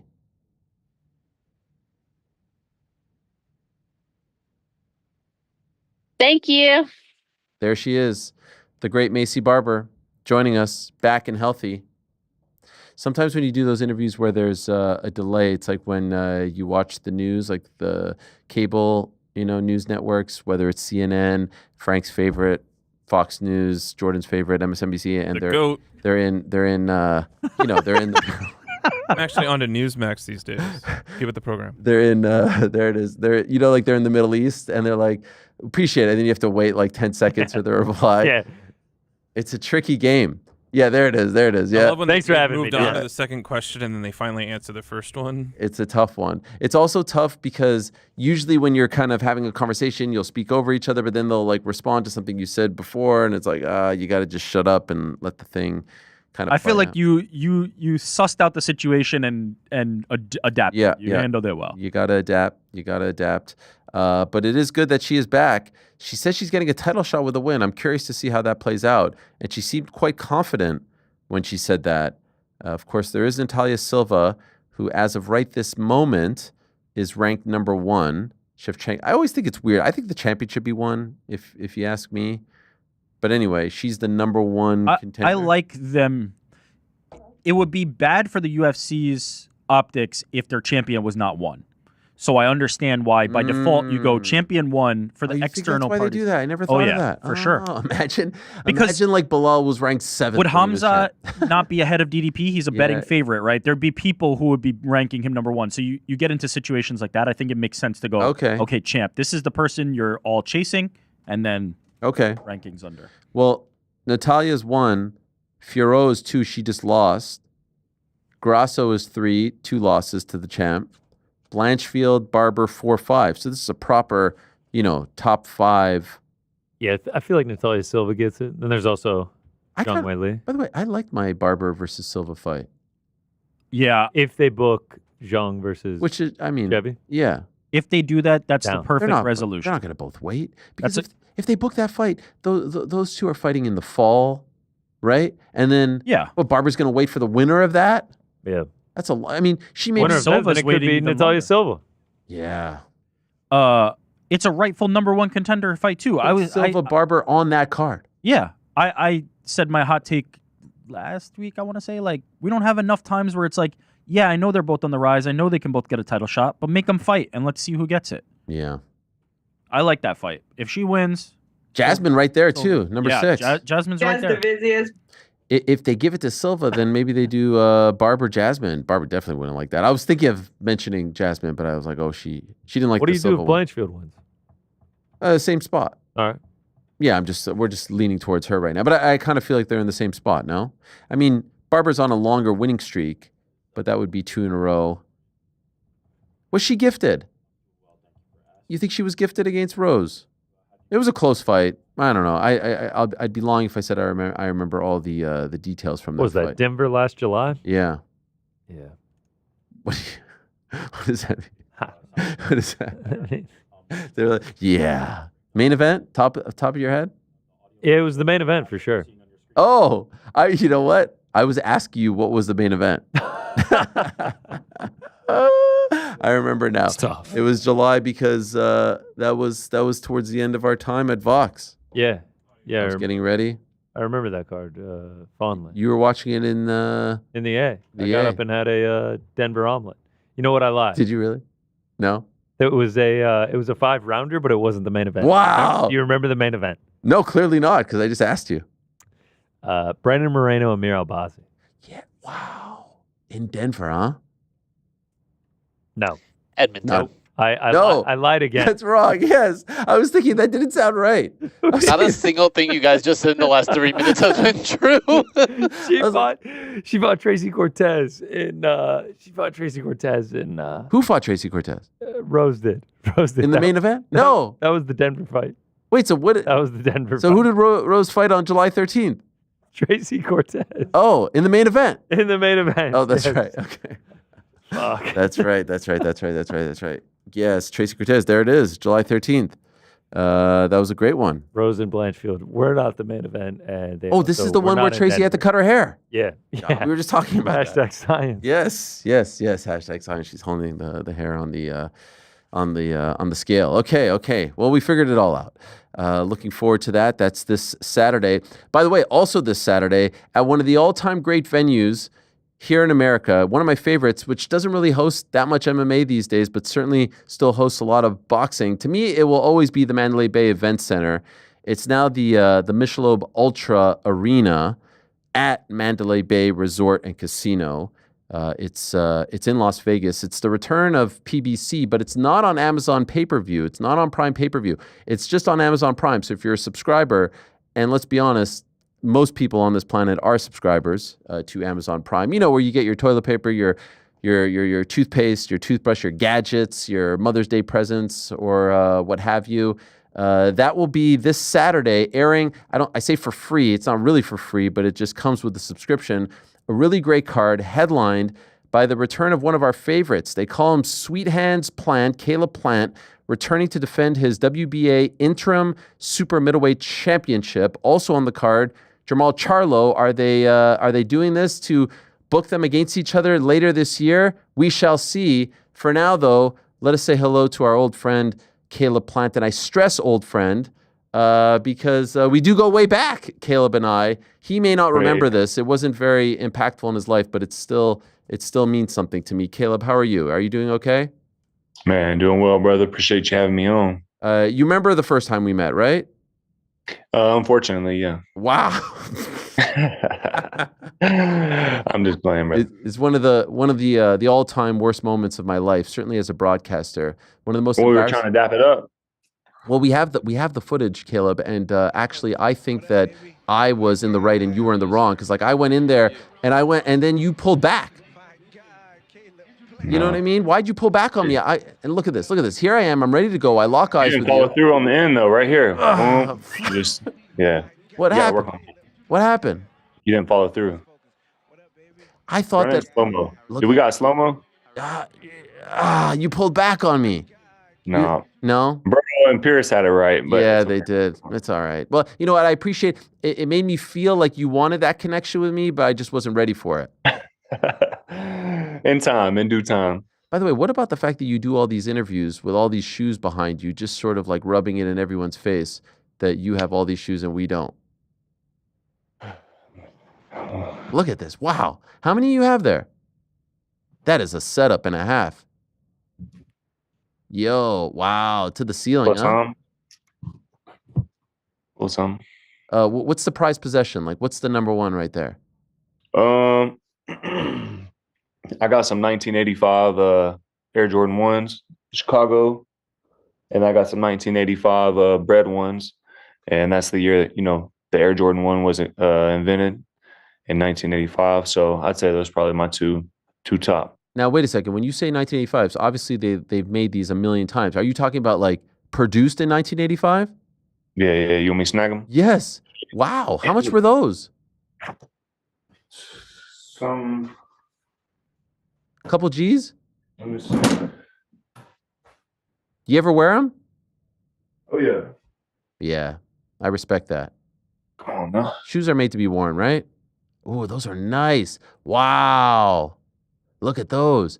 Now, did you get them pre-worn? Had they been worn before? Yeah. Oh, wow. Well, you do thrift shops? Nah, these ain't no thrift shops for sure. But I got them online for some people who sell all the vintage stuff. Aren't you gonna be wearing Jordans this weekend? Yep, I'm wearing the Bred ones in my fight I got with the surgeon. And me and him been putting together some nice boxing shoes. I've done the Freddy Krueger dunks, I've done the What the dunks, I've done the Kobe Girl dads, and now we're doing the Bred ones. So those are I feel like sick. it's kind of changed the fight game, really, at least in boxing. I feel like everybody's wearing sneaker boxing shoes now. So I feel like we were one of the first to get it going. So what do you do? So you work with him and he designs those specifically for you. Those are one-of-ones? Yeah, one-on-ones. Yep. Wow. Get it to match my fit. I love that. I'm a big SB guy. You have any SBs? Oh yeah. These are my favorites. See, I know you're not quite on my level as far as the shoes, but I have the De La Souls. You know the De La Souls? Yeah, those are sharp. Yeah, you don't know. You don't know that I roll like this, Caleb. You think I'm just some honky tonk. I'm not, Nice. Yeah, I got quite a few dunks too. Those are my favorites, but I love everything about the style. I love what you're doing, and I love the fact that you're in action. I love the fact that this is in pay-per-view, that people could watch it. Sometimes we put these fights, I say we, I'm not a part of it, but behind the paywall, not enough people are able to see it. My one gripe, and I know you've been asked about it all the time, sometimes, and I feel like this has become a theme this year in boxing, it's like, hey, let's have these guys fight, and then they'll fight later down the line. But we just saw, like, look in Times Square, what happened a couple weeks ago. Oh, Devin and Ryan are going to fight, and then somehow something bad happens that kind of screws it up. Now, they may fight in the end, but I just feel like if we're on the same card, like, give the people what they want. You wanted it, right? You wanted to fight Charlo. He didn't want to fight. Yeah, well, just to speak to a little more on the topic, I will say this has been happening in boxing for 100%. years and years and years. I mean, 10s and 20s and 30s of years. Like, it's been going on since way back. Two guys get on a card, main event, co-main, and then they run it after that. Now, as of recent, there has been some mishaps. You spoke to the Ryan and the Devin situation, and I did want to go right into the Charlo fight, but obviously he's been inactive for a little bit, and he wanted to get active and get a tune-up fight or whatever you want to call it. And I felt like this was my fastest way to a big fight that I really wanted. At the time, Canelo and Skull were busy. Munguia was busy with Bruno. Edgar Berlanga don't want to fight, so I can't force his hand. And so Munguia was busy, I think I said. So this was my fastest way to a big fight, so I did what I had to do. I saw Berlanga mention you. You commented on it. Crowd goes mild. He tried to get the crowd to start chanting your name. He is fighting. And the crowd went mild when he tried to do that, didn't Yeah. No, that's what I said. It was a great caption on your part. He is fighting in July against Hamza Shiraz. Are you saying he doesn't want to fight you specifically, even though he said that in the ring? Yeah, I think it's more for just promo. Okay. My manager has reached out to his manager, and we wanted to do something. I think it was late in late July, and now here he is fighting in late July anyways, I believe. So as of now, though, I got a big fight on my hands, and I'm Sure. not too focused on him. So, like I said, if he wants to be part of the witness protection program and don't want to fight, I can't force his hand. When you did the press conference recently, and you're standing literally right next to Charlo, and we know about the history between, was there any sort of awkwardness? I think you guys spoke to each other, right? You exchanged some words. Was there any sort of like, I don't know, tension, anything like that? No tension, at least on my end, because I'm focused on the task at hand. I don't need to be wrapped up in what he's got going on or doing or saying. But he did want to lean over and say something to me, and I wanted him to know that I had no problem approaching him and hearing what he's got to say. So I'll keep what he said between me and him, but Okay. we definitely got unfinished business. So I was literally just going to ask you, what did he say to you? But I know. No. Why is it personal, private? Just leave it between me and him. Okay. When the bell rings, everybody will get to see what we got to say with these right here. Yeah. And until then, until this fight is over, I don't want to get into anything that's got to do with him, because that's not where my attention and my focus needs to be. Is it annoying? Because I would imagine you're doing media leading up to this fight. Everyone is going to ask you about him. Everyone has asked you about him. Does it get annoying because you are fighting a tough guy? I mean, it comes with the territory. I've been doing this for a long time, and I expected going into this camp and into this fight, knowing that people are not purposely trying to knock me off my mark or distract me or anything. But I've come prepared, and me and my dad's talked to me a long time about focusing on the task at hand, and you focus on the next fight, and you may not even win the one that you're in now if you don't focus. So I knew this was going to happen, but I'm not going to let anybody knock me off my mark. You guys are doing your job, asking me the questions, but I'm doing my job as the athlete and as a competitor to stay focused. By the way, you're at home right now, right? Yeah. This fight's in Vegas. Are you going to stay home the entire week, or will you move? We'll see. I'm not going to give away the secret sauce. Okay. But there's some good fight energy at the hotel, but it's nice and relaxing at the crib. So we'll see. No comment. Okay. No, I was just, some fighters love being in the hotel because it puts them in that space. Some just, hey, if I could be at home, I could be with my family, I could be comfortable. Why not? You've got the young daughter. she is great. That video you posted of her holding the belt, incredible, would melt anyone's heart. And you have another coming up, I think, in the summertime, right? Your wife is pregnant? Yes, sir. End of June, early July, I got a son on the way, and there's Charlie right there holding the belt. And she's in the gym with me all the time, watching me sparring, asking me, telling me she wants to spar, and running around hitting the bags. And so it's been great to see her, kind of take to some of the boxing that I've been doing. I don't necessarily want her to be a professional fighter, but if she wanted to get some amateur fights and train, obviously I'd be all for that. I think that's good for anybody. But I see her, hopefully, she says she wants to be a country music star. Oh yeah. Yeah. Like your pal Jelly Roll. Like my buddy, yeah. You guys go way back, right? Like you knew him as a teenager. I won't say as a teenager, but I knew him when he was sleeping on my buddy's couch back in Tennessee, and back when he was still just rapping. And he made a pivot in his career, but still on the same path. And I couldn't be more happy for him. He's on top of the world right now, and just to see him come from rags to riches and everything he's had to go through to get where he's at, and now him and his wife are on top of the world. It don't get no better than that. So yeah, somewhat similar to your story, and I won't ask you to rehash your whole life story. I know it's fight week and you don't want to open that, but your dad was kind of the one that opened the door for you to get into fighting, combat sports. And so when you talk about your kids, if they do say, hey, we want to follow in your footsteps, now that you're in a much different position, the way you're living, the money, you guys grew up in a tough spot. Would you try to deter them against it, or would you be open to, I wouldn't, I'm not going to press it upon them, but I wouldn't deter them either. Okay. I'm not going to deter my children from whatever dreams they have and whatever their path they want to go down. I'm going to fully support them and have their back, push them along, help them, teach them. And, if it's not meant for them, it'll work out anyways, right? I won't have to take it from them. If it's not something that's in their heart, they'll wind up following a different path anyways. So I'm not going to be the type of dad that deter my children from their dreams. One thing that the casual fan may not know, we love all combat sports here. You used to kickbox back in the day, and then you chose to go all in on boxing. Ultimately, did you make that decision because there was way more money in America in boxing as opposed to kickboxing? Still in America, you can't really make a great living unless you go overseas, or was there another reason? Yeah, that was a big reason. All I wanted to do was fight, so I knew if I did kickboxing that I'd probably have to get another job, and balancing a full-time job and trying to be a full-time fighter can be, difficult if you can't, be able to provide for your family. So at 17, I had my last kickboxing match, and I knew years before that I was just wanted to be a pro boxer, but I was kind of not falling out of love with kickboxing, but felt like I'd accomplished so much as an amateur that I was ready to just focus on boxing. And I felt like the talent pool was deeper, and being a competitor like I am, that invigorated me. Like, oh man, these guys are even better. I want to see if I can make it to the top of this now. Because, in kickboxing, I have 5 world titles and 9 national titles.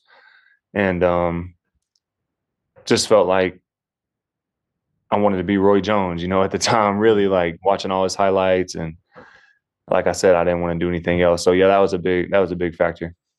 So you're returning this weekend, and it's such a fascinating time in the sport of boxing. As you know, you don't need me to tell you, with all the fights being made and obviously the Riyadh season and whatnot. But PBC is a little bit on the outside of that. They're not partaking as much as, the Matchrooms and the Queensberries and the top ranks to a degree. How do you feel about the state of what's going on right now, and where PBC sits in all of this?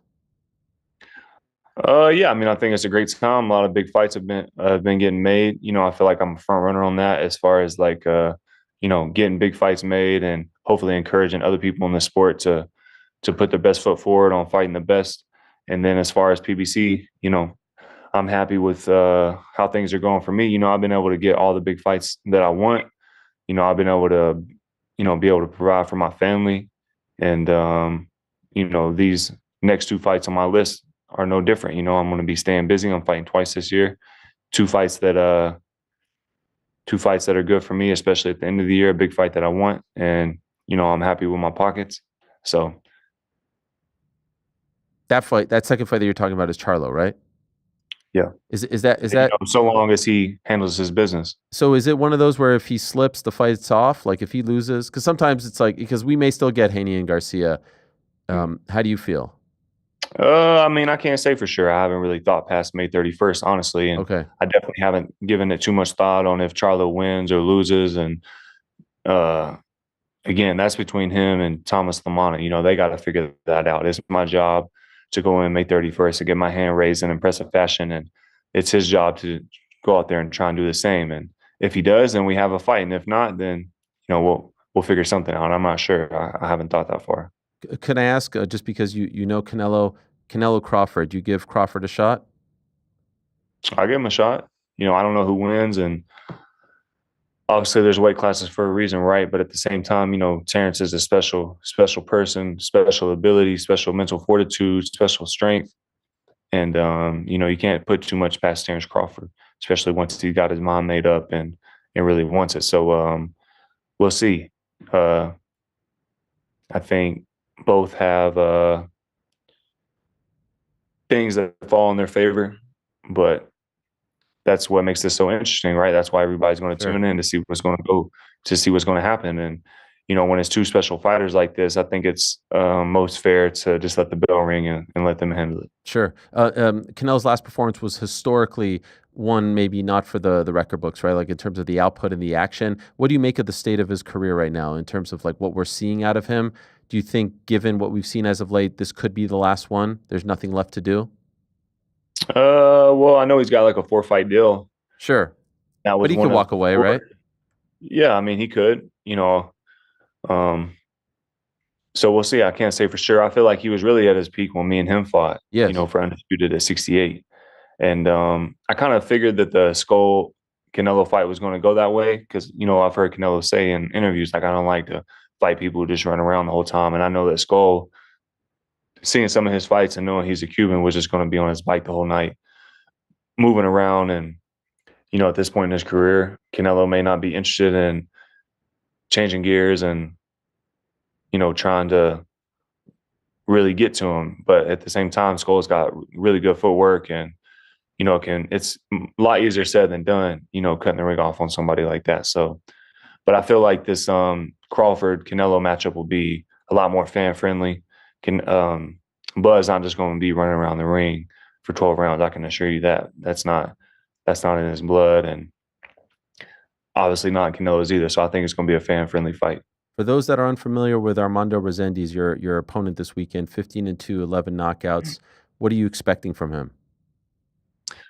This is a big moment for him. So, I've said this in a lot of interviews leading up to this, to now that, I remember what it was like for me coming up and having a big moment like this and how much it meant to me and how hard I worked for it. And, I'm assuming that he's coming with the same mindset and mentality. So he has to be taken serious. And, he stopped Jared Hurd at 160. Now he's moved up to 68 and got a win there and looking to come and take my interim title. And so I know he's tough. I know he's coming to lay it all on the line, but my skills are far superior, and there's levels of this. And the experience that I've had facing all the world champions I fought, Canelo, David Benavidez, former two-time world champ, Anthony Durrell, former two-time world champ, Jose Uzcategui, world champ, Caleb Truax, former world champ. Even Porky Medina was a tough competitor, a tough title eliminator. So I feel like all that experience will be a major key in this fight. And I've had a great camp. I'm super focused, super locked in, and I'm going to step on them. You look to be in incredible shape. You stole the show the last time you fought on that Canelo card back in September. You always bring, you're one of the most exciting fighters in the game. Love the fact that you're the main event this weekend. You deserve that. Looking forward to it. Appreciate the time on Fight Week, Caleb. Thank you so much. I'll give you the... Appreciate it. We'll work on that. Yeah. Good luck, my man. All the best. Thank you. Brother, peace. Thank you. There he is, Caleb Plant, joining us. If you have yet to see him fight for whatever reason, do check him out. He has fought a who's who, 23-2, 14 knockouts, interim champion at super middleweight. And again, the history with Charlo is an intense one. Back when Canelo fought Jaime Munguia in May of 2024, I was there at the weigh-ins, and then all of a sudden we went to the back, and then they told us that we couldn't leave. There was a moment there. Wait, was it the Munguia Canelo, or was it? No, now that I'm thinking about it, it might have been Crawford Spence. Now that I'm whatever. No, it was Munguia Canelo. Yes, it was. Anyway, they told us we couldn't leave because there was like a whole incident that happened. The incident with Caleb and Charlo, where it appeared as though Caleb may have slapped Jamal Charlo. We have the foot. Yeah, there it is. I like that we have it where it's like right after the slap because we don't want to incriminate anyone. It's just this is the video, bro. Fast. No, there's another video. No. It's been 2 years. You're having a Berenstein Bears moment. No. No. And to the left. Let me see it one more time. Let me see it. Chopping up. Getting ready to restart here. Keep your eyes peeled. It's coming. There it is. It's like slap scene across the world. Okay, so yes, it was. Wow, it's been that long. It's been 2 years, man. So it was. All of a sudden, I had this flashback. I was like, wait a second. I think that was Crawford Spence. Yeah. It was. Yeah, we're lucky we even had video cameras back then. Yeah, it was a long time ago. They didn't let us leave. It was lockdown. They're like, you can't leave. Like, why can't we leave? What do we have to do with all this? Slapgate at Crawford Spence. Nice shoe collection. You guys see anything you like back there? That was a great one.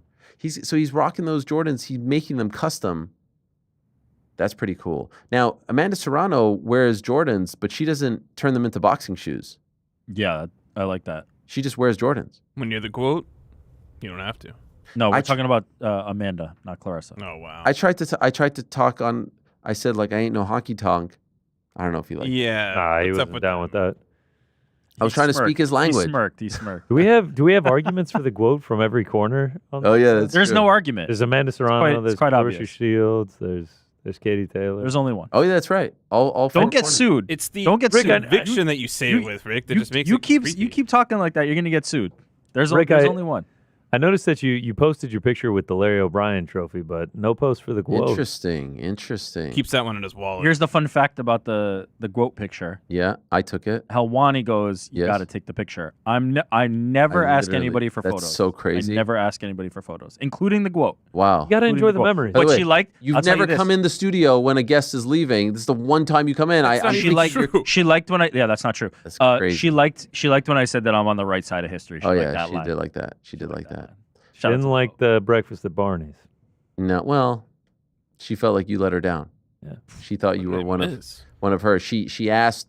Was this last week, by the way, or 2 weeks ago? It was last week. Oh my gosh! So you weren't here for this, Frank? No, man. I have no like recollection. I'm coming out of a fever dream. Like, You what missed did I miss? carrying cross? I missed shooting? it all. Oh my gosh, you missed a lot, Frank. If I'm being honest, you picked a Grits. bad week. Yeah, grits. Anyway, Dallas Stars. we said she lives in Dallas Stars. That's right. How are your Stars doing? You know what? They have another game today. They're down right now. 3-0 or 3-1? 2-1. I think it's 3. Well, you'd be wrong. All right. She says she lives in Atlanta. She got very excited when we told her that George O'Connor is an Atlanta native, and she got excited to talk about this one breakfast spot. What was it called? Benny's? Breakfast at Barney's. Barney's? And he had never heard of it. Jeez. He had never heard of it. So she felt a little let down. No. I've heard of it. I've just never been to it. No. One Is of those. Benny's like the competitor to Denny's in your mind? No, there's a Or- Benny's. There's a Benny's in Montreal. okay. A sort of like not The a Canadian steakhouse. Denny's. I get it. Anyway, I just wanted to say about Caleb. I get like a little Nate Diaz vibe from him, where like I feel like deep down he really likes me, but he also kind of hates me. Do you know what I mean? Yeah. He absolutely loves you. All right. I like his beard, Great. and I like beer. that it was getting a little long there. It was like twirling up. You notice that? Nice. What do you think the move is? Do you think How about? I bet you were shocked though that he remembered the DAP. Like, Yeah. Nah, he pulled remembered that. it. He 3.5 pulled that. 3.5 years later. it meant something to him. You know? Actually rewatching the footage again with him, Uh-oh. he actually goes in for a straight on Yeah. handshake with the first dude. I've been And that's, mischaracterized. No. switches That's it what to set the dap. tone. That's what's. I think he thought that it was. Look at like, that. He's No, going no, in for no, a normal straight- handshake. That's a cool. Time He gets out. forced into Play a that dap. back again. The hand comes in for a dap. The hand does not come in for a straight So handshake. That's a painful. normal You can handshake. tell. You can tell because the Freeze frame, fingers. that's a no, normal the handshake right there. No. The fingers are a spread. Normal handshake, it's tight. No. Watch the Oh. fingers. Oh no! Watch the I fingers. come in. What is he, I a come Barbie in doll? wide No. fingers. For a Yeah, normal watch the handshake all fingers. time. Watch the fingers. They're open. No. They're open. No, That's a dap. Look at that. That's a dap. Look at that hand That's a turn dap. right there. No. That is a normal handshake normal if I have dap. ever seen one. Dap. Thank you. But we can't Dap. see his eyes. I think he spots dudes going for a dap. Oh, He that's makes beautiful he makes Look technique at that right there. the move. quick That's switch. like like Look the- at Helwani's face on Look this at the one. move. Hawani knows he's fucked. Do you know what I'm worried? Oh, no. What? What's wrong? All right, it's okay here. It kind of. Oh no! It hurts to watch. Oh, It hurts So to watch. It's Pierce so painful. nailed it. Pierce Pierce just casual. nailed it. Pierce is so casual. Oh. You By the tell way, your hands are all easy. sweaty. You're wiping them on your you know knees. what's the problem? You know what's the problem? What is? If you go back like a few frames See, look, he's right doing the same before the technique for the handshake, snap. right before the handshake, my eye You blink. twitches. You I'm blink. so nervous in the moment. Look at the eye. Look at Oh the right eye. God. Oh, Oh, man. Look at the way you look at him. I'm like, oh my You god. can see the fear of God in Oh. your face. Because And then I'm the a- blink. Watch the. Oh, my Here it God. comes. Here it comes. Here it comes. Here it comes. Nervous. Let Wait it play. for the Let it blink. play. Nervous. Oh, my man. God. What happened? Ah! What is that? And then the look down. I'm like, okay. It hurts. The hands on Oh. the knees is the closer. It's the coffin now. The hands on the knees, like, dude, I fucked it. I fucked it. And he's so cool. Like I don't know what those pants are, but just way cooler than me. So I'll be good. honest though, it's not that bad. It wasn't that bad. Like there's been you and Nate when you're doing back and forth 15 times, like that was way more problematic, because cumbersome. he kept going back to the well. He Yeah. kept saying like, all right, we're This gonna figure was this out. this and was I just a little bit of a misconnection. I tend to do that a lot. Is that just not a thing at all? fist bump. Yeah. It's a thing. Not really. Fist bumps, it's gotta be clear you're gonna do it. I feel like fist bumps typically in passing. I do with my I tend to first do it a thing he lot does with in my the morning. kids' friends. I go like doo, doo, and then we go like this. Fist bump Really is go- like a level I think that's 'cause removed you're of doing it with intimacy. kids. I think Is that's It's a that why level you removed. fist bump me all the time? No, but I do the Oh, you That's blow called it the up. F-bomb. Yeah. What I know. no. If someone did that to me, I would be like, look at them stone face, just like, It's the F bomb. yeah, what is what that? was that, man? Yeah, what is that? Yo, what is this? I'm seeing this. Pacers fan charged after stabbing 2 Knicks fans. What is that? By the way, Losers. in Carmel, New York, where I used to live. Oh, Crazy. in New York? Yeah. Wait, why is there a Pacer fan? Oh no, sorry. No, it's Carmel, Indiana. Yeah. Woo. There ain't no Pacers fans living here. Wow. Low life. Listen. This is all I have to say. Don't let us get this one. Don't let us get game 4. You gave us life. We were dead. Dead. Down 20. They were celebrating. They were puffing the jerseys out. They had them all. They had all the cows lined up in their farm. They were going to tip them all to celebrate. Knicks versus Hicks. They had it all. Then what happened? Huh? What happened? I'll tell you what happened. DeLon Wright happened. Landry Shamet happened. Deuce McBride happened. And after all that, was Big like Cat a G League happened. championship. Big Cat happened. Yeah, big Yeah. purse. Big stepping purr. up. The big bodega. I mean, he said, "Not tonight. Not tonight. Let me take this team." They were calling every single play on us. Every foul. Deuce gets 3 fouls in 90 seconds. How does that even happen? 8 on 5, right? Mikal Bridges, foul. Fouled him. Free, that, and they said afterwards, they said yesterday it wasn't a foul. They said, Jalen, 5 fouls, Jalen. Maybe the worst thing that the NBA does is come out The after 2 minute? the fact and be like, yeah, we messed that one up. Sorry about it. Not going to do anything about it, but we messed that one up. Can I tell you what's one of my least favorite things about the NBA right now? Yes. The new, like yesterday, I'm watching the Thunder Wolves game. All right, Wolves down by 3. Let's go. Foul. I hate that thing. Oh, the trading of fouls. Oh, Hate it. in at the end of the game when you don't let them get a shot off? Hate it. Games. What's the solution for that, though? I don't know what the solution is, but I know 20 years ago it wasn't a thing. It's Yeah, a but strategic play. The same as I know, but it's annoying. 2-point conversions are every play now. I just hate it. The There's math no flow. works better. Okay, we're up by 3. Let me see if they can make it. Let me see I'm if they with can you. tie this. It bogs it down. Foul. Boring. It bogs it down. If Now the we're Knicks doing are up free 3 throws. tonight with 6 seconds left, Foul Pacers them. ball. Foul those fuckers. Foul the Oh. hell out of them. Yeah, like come on, dude. Foul those fuckers. Come on, Oh, man. you piece of garbage. I'm just saying, as a like non-biased, Yep. like And I'm it- As neutral. someone that wants to see something crazy Yes. happen, you're like, yo, just let it play. It As kills the coach, entertainment. Who's You're right. 100x more invested than you? It kills It's it. like, It kills it. let's just go. But win it's the game. smart. But it's hard for me to I get be it. too mad. There's a few. I have a few friends who I'm texting with constantly about the Knicks. One, Aaron Cohen, the great Aaron Cohen. Shout out, legend. And I asked him, all right, how are we feeling? I'm nervous as hell. Like Yeah. my hands are in a What's the vibe? perpetual state of sweatiness right now, my palms. I am very nervous. I was distraught after game 2. I was walking around Saturday morning just saying, how did we end up here? How did we end up down 2-0? Home court, vibes are great after Boston. Blew game 1. You think they come back game 2. They had them, and then they just kind of disappeared in the fourth quarter. I was distraught. By Sunday, I was like, all right, que sera, sera. Then it's down 20. And let me just say this. Knicks fans, you don't have to thank me. You don't have to give me props, but I do think that I changed the trajectory of that game because at halftime I decided to mute TNT. I couldn't take it anymore. I couldn't take Reggie and Stan anymore. It was way too biased. Look, I know that people have connections. I know they have allegiances. I know they have a history.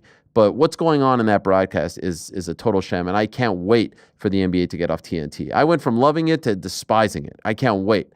And so I muted the game. I pulled up ESPN radio on my phone. I put on the Knicks broadcast, Tyler Murray and Monica McNutt.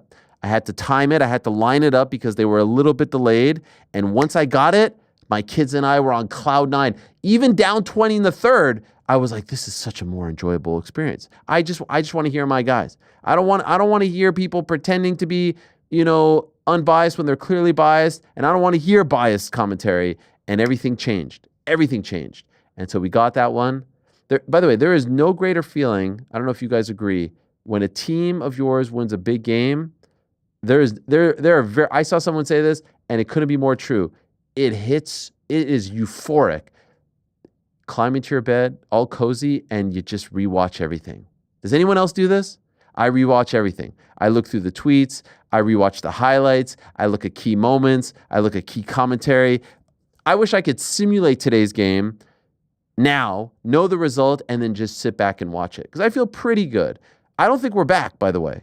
We are not back. Let me tell you But something. we're alive. Let me tell you something that I think is going to One last thing. We win tonight. We're all the way back. All right, let me tell you something. Tell me. To get to this studio, I take the train out from Long Island. I come into Penn Station. Yes. right underneath MSG, right? Oh yeah. I get out of the escalators. Who's there? What do I see at the top of the steps? John Starks. No, I wish. The Knicks like hype crew. You know the one that comes at halftime, Oh, yeah, throwing yeah, out throwing out the stuff. Yeah, yeah. t-shirts, like not the dancers, gun. but the hype crew. Yeah. Line of them, Giving out- megaphones. Oh, love it. Handing out Knicks signs. Vibes. People are buzzing. People are grabbing the signs. They're going New Confident. York. The city is still behind the Knicks. Oh, the 100%. city is Today. still. This was this morning. Yeah, love it. Love it. This morning coming Oh, in. we're back. We're all the way back. MSG still buzzing. If they come People up are ready. short, Tonight, yeah. I think we still have a chance. We still have 2 more games at MSG. Obviously, we'll have to win the rest. We'll have to go 3 straight. Not ideal. But we win tonight. It's 2-2, and all the momentum's on our side. We could beat these guys. And by the way, just want to be clear, because people were bringing up my Neesmith comments on Simmons. I was talking about Neesmith on Jalen as far as his defense is concerned. He shot lights out. But this is a very good team. And in fact, when we were arguing about the Pacers and whatnot, you guys were saying they were bums. And I was like, these guys are really good. I completely slept on them. They are very good. They are very well coached. They are very deep. They are very fast. They've got a lot of weapons. They are a very good team. Like it is not like, oh, the Pacers just sort of stumbled their way into this spot and into the finals. But we could beat these guys. We blew it. We put ourselves in a tough spot, losing 2 at home. But we could beat these guys. All you have to do, I loved what Tom Thibodeau said. My coach, my savior. He said, what did he say? He said, don't play the series, play the game. Play the game. Just win tonight. 2-2 back to New York after losing first 2 at home. I think the last time it happened was 2021. Clippers Mavs.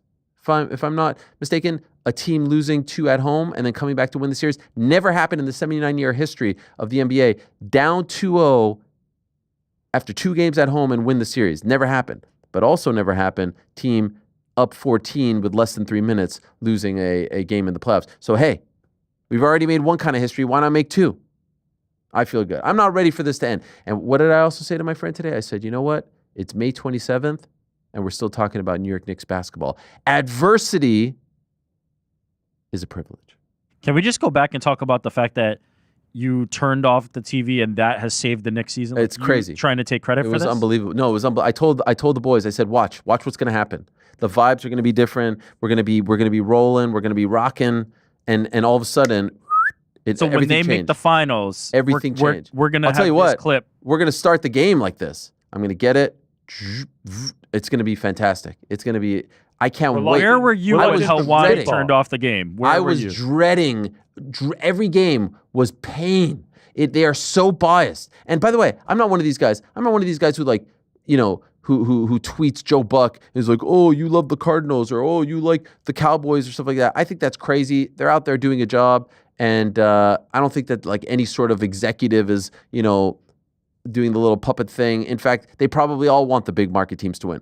But those 2 guys, given their history, with all due respect, Stan, longtime assistant coach / head coach of the Miami Heat during the heyday, Knicks Heat, that rivalry, Pat Riley disciple, and then Reggie is Reggie. I mean, Reggie pointing at Tyrese Halliburton should have disqualified him from the rest of the series. Am I wrong? I'm liking it. I feel Yeah, like no, I that's a good think it's element. fun for No, it's not fun. for people that aren't fans. Maybe, but it's pain. And so now I figured it out. So I'm okay. We go in there and we steal this one, guys. I can't even tell you how anxious I am. So nervous. But one of my favorite things that happened this weekend was we were driving back and my son said to me, he's like, oh, I'm so nervous. And I was like, well, you nervous for the game? He's like, no, about the Knicks. And I was like, wow. I did it. I finally did it. The Helwani anxiety loop. I did it. Created an anxious Knicks fan. I did it. This is all I That'll ever be wanted. miserable if the basketball team loses. This is all I ever wanted. Let me tell you, there's nothing more fun than all of that, than just like living and dying with them. My wife and daughter went to the Beyonce concert at MetLife on Sunday. So it was just us, locked in. Oh, it was great. It was great. And they won. They dread coming back if they had lost? Are they like, oh, no, God, here we but they go. sometimes We're say we walking yell into too much, this and that. I said, guys, it's Memorial Day. You yelled too Memorial much, Day they weekend. said. Weather is nice. The Knicks aren't a Final Four team. Like, enjoy this. Appreciate this. This is what life's all about. Cowboy Carter tour? Cowboy Carter, yeah. They said it was all right. Wore a little cowboy hat, a little thing. They were all in. I was very happy. At first, I thought she was asking me to go. And I was like, are you kidding me? Game 3? Can you even name a Beyonce song? Yeah, all the single ladies, all the single ladies, I know all the that's single weird. ladies. Like Jordan won't commit to going to a movie next week. Just There's no in chance. case. Oh, I've now had to I'm going to Montreal again on Thursday. I'll be okay for the Thursday night game. Now we're at least getting a game 5. I had a flight home Saturday night. I had to change it now, pay the fee because originally I booked it at 8:00. Now I'm changing it early to land at 7 because I need to be home just in case there's a game 6. And Lord knows there's going to be a game 6. The question is, are we going to be up 3-2 or are they going to be up 3-2? Jordan not only wants the Knicks to make the finals because he's a Knicks fan, but he wants it desperately so he doesn't have to go to Frank's movie birthday Like party. a simple That's it? Yeah, no. I get you that. know, would work. I get Yeah, that. finals game 1 is on the same night. Would as it Frank be- is making birthday this party. about him. Yeah. I actually canceled plans on Sunday a week ago because I saw the Knicks were going to play that day. I said, can't go. Frank, Frank, you have you a need lot to- of yeah. notice. Figure it out. You need to understand this, Frank. Yeah, I do, It's bigger than basketball at this point. This is life stuff. I mean, Jordan probably doesn't I can even relate, remember. like when the Spurs and the Mavericks and the Rockets won. No one championship. cares about that. Oh, okay. That is crazy, by the way. I didn't even think of that. The Yeah, I three mean, damn it's- teams. The 3 damn And the Cowboys, the Stars, Cowboys, yeah. UT. Shout out to the Stars. Jordan, do you even remember when the Knicks were last in the finals? 99? 99, yeah. It was Like, a what- strike shortened season. They No, played but the how old were Spurs. you? How old were you? 9 years old, maybe 8 years old. Do you have any recollection? Yeah, I watched at my friend's house who had decided the year previous that he was a Spurs fan. Jeez. And I went to watch halftime with we him. went down to the beach, and I don't think we turned it back on because the Knicks were down by like 25. Which game? Which game? There were 5 games. I don't know. What do you mean halftime? I It don't wasn't know. just We one were game. 8 It's not the years Super old.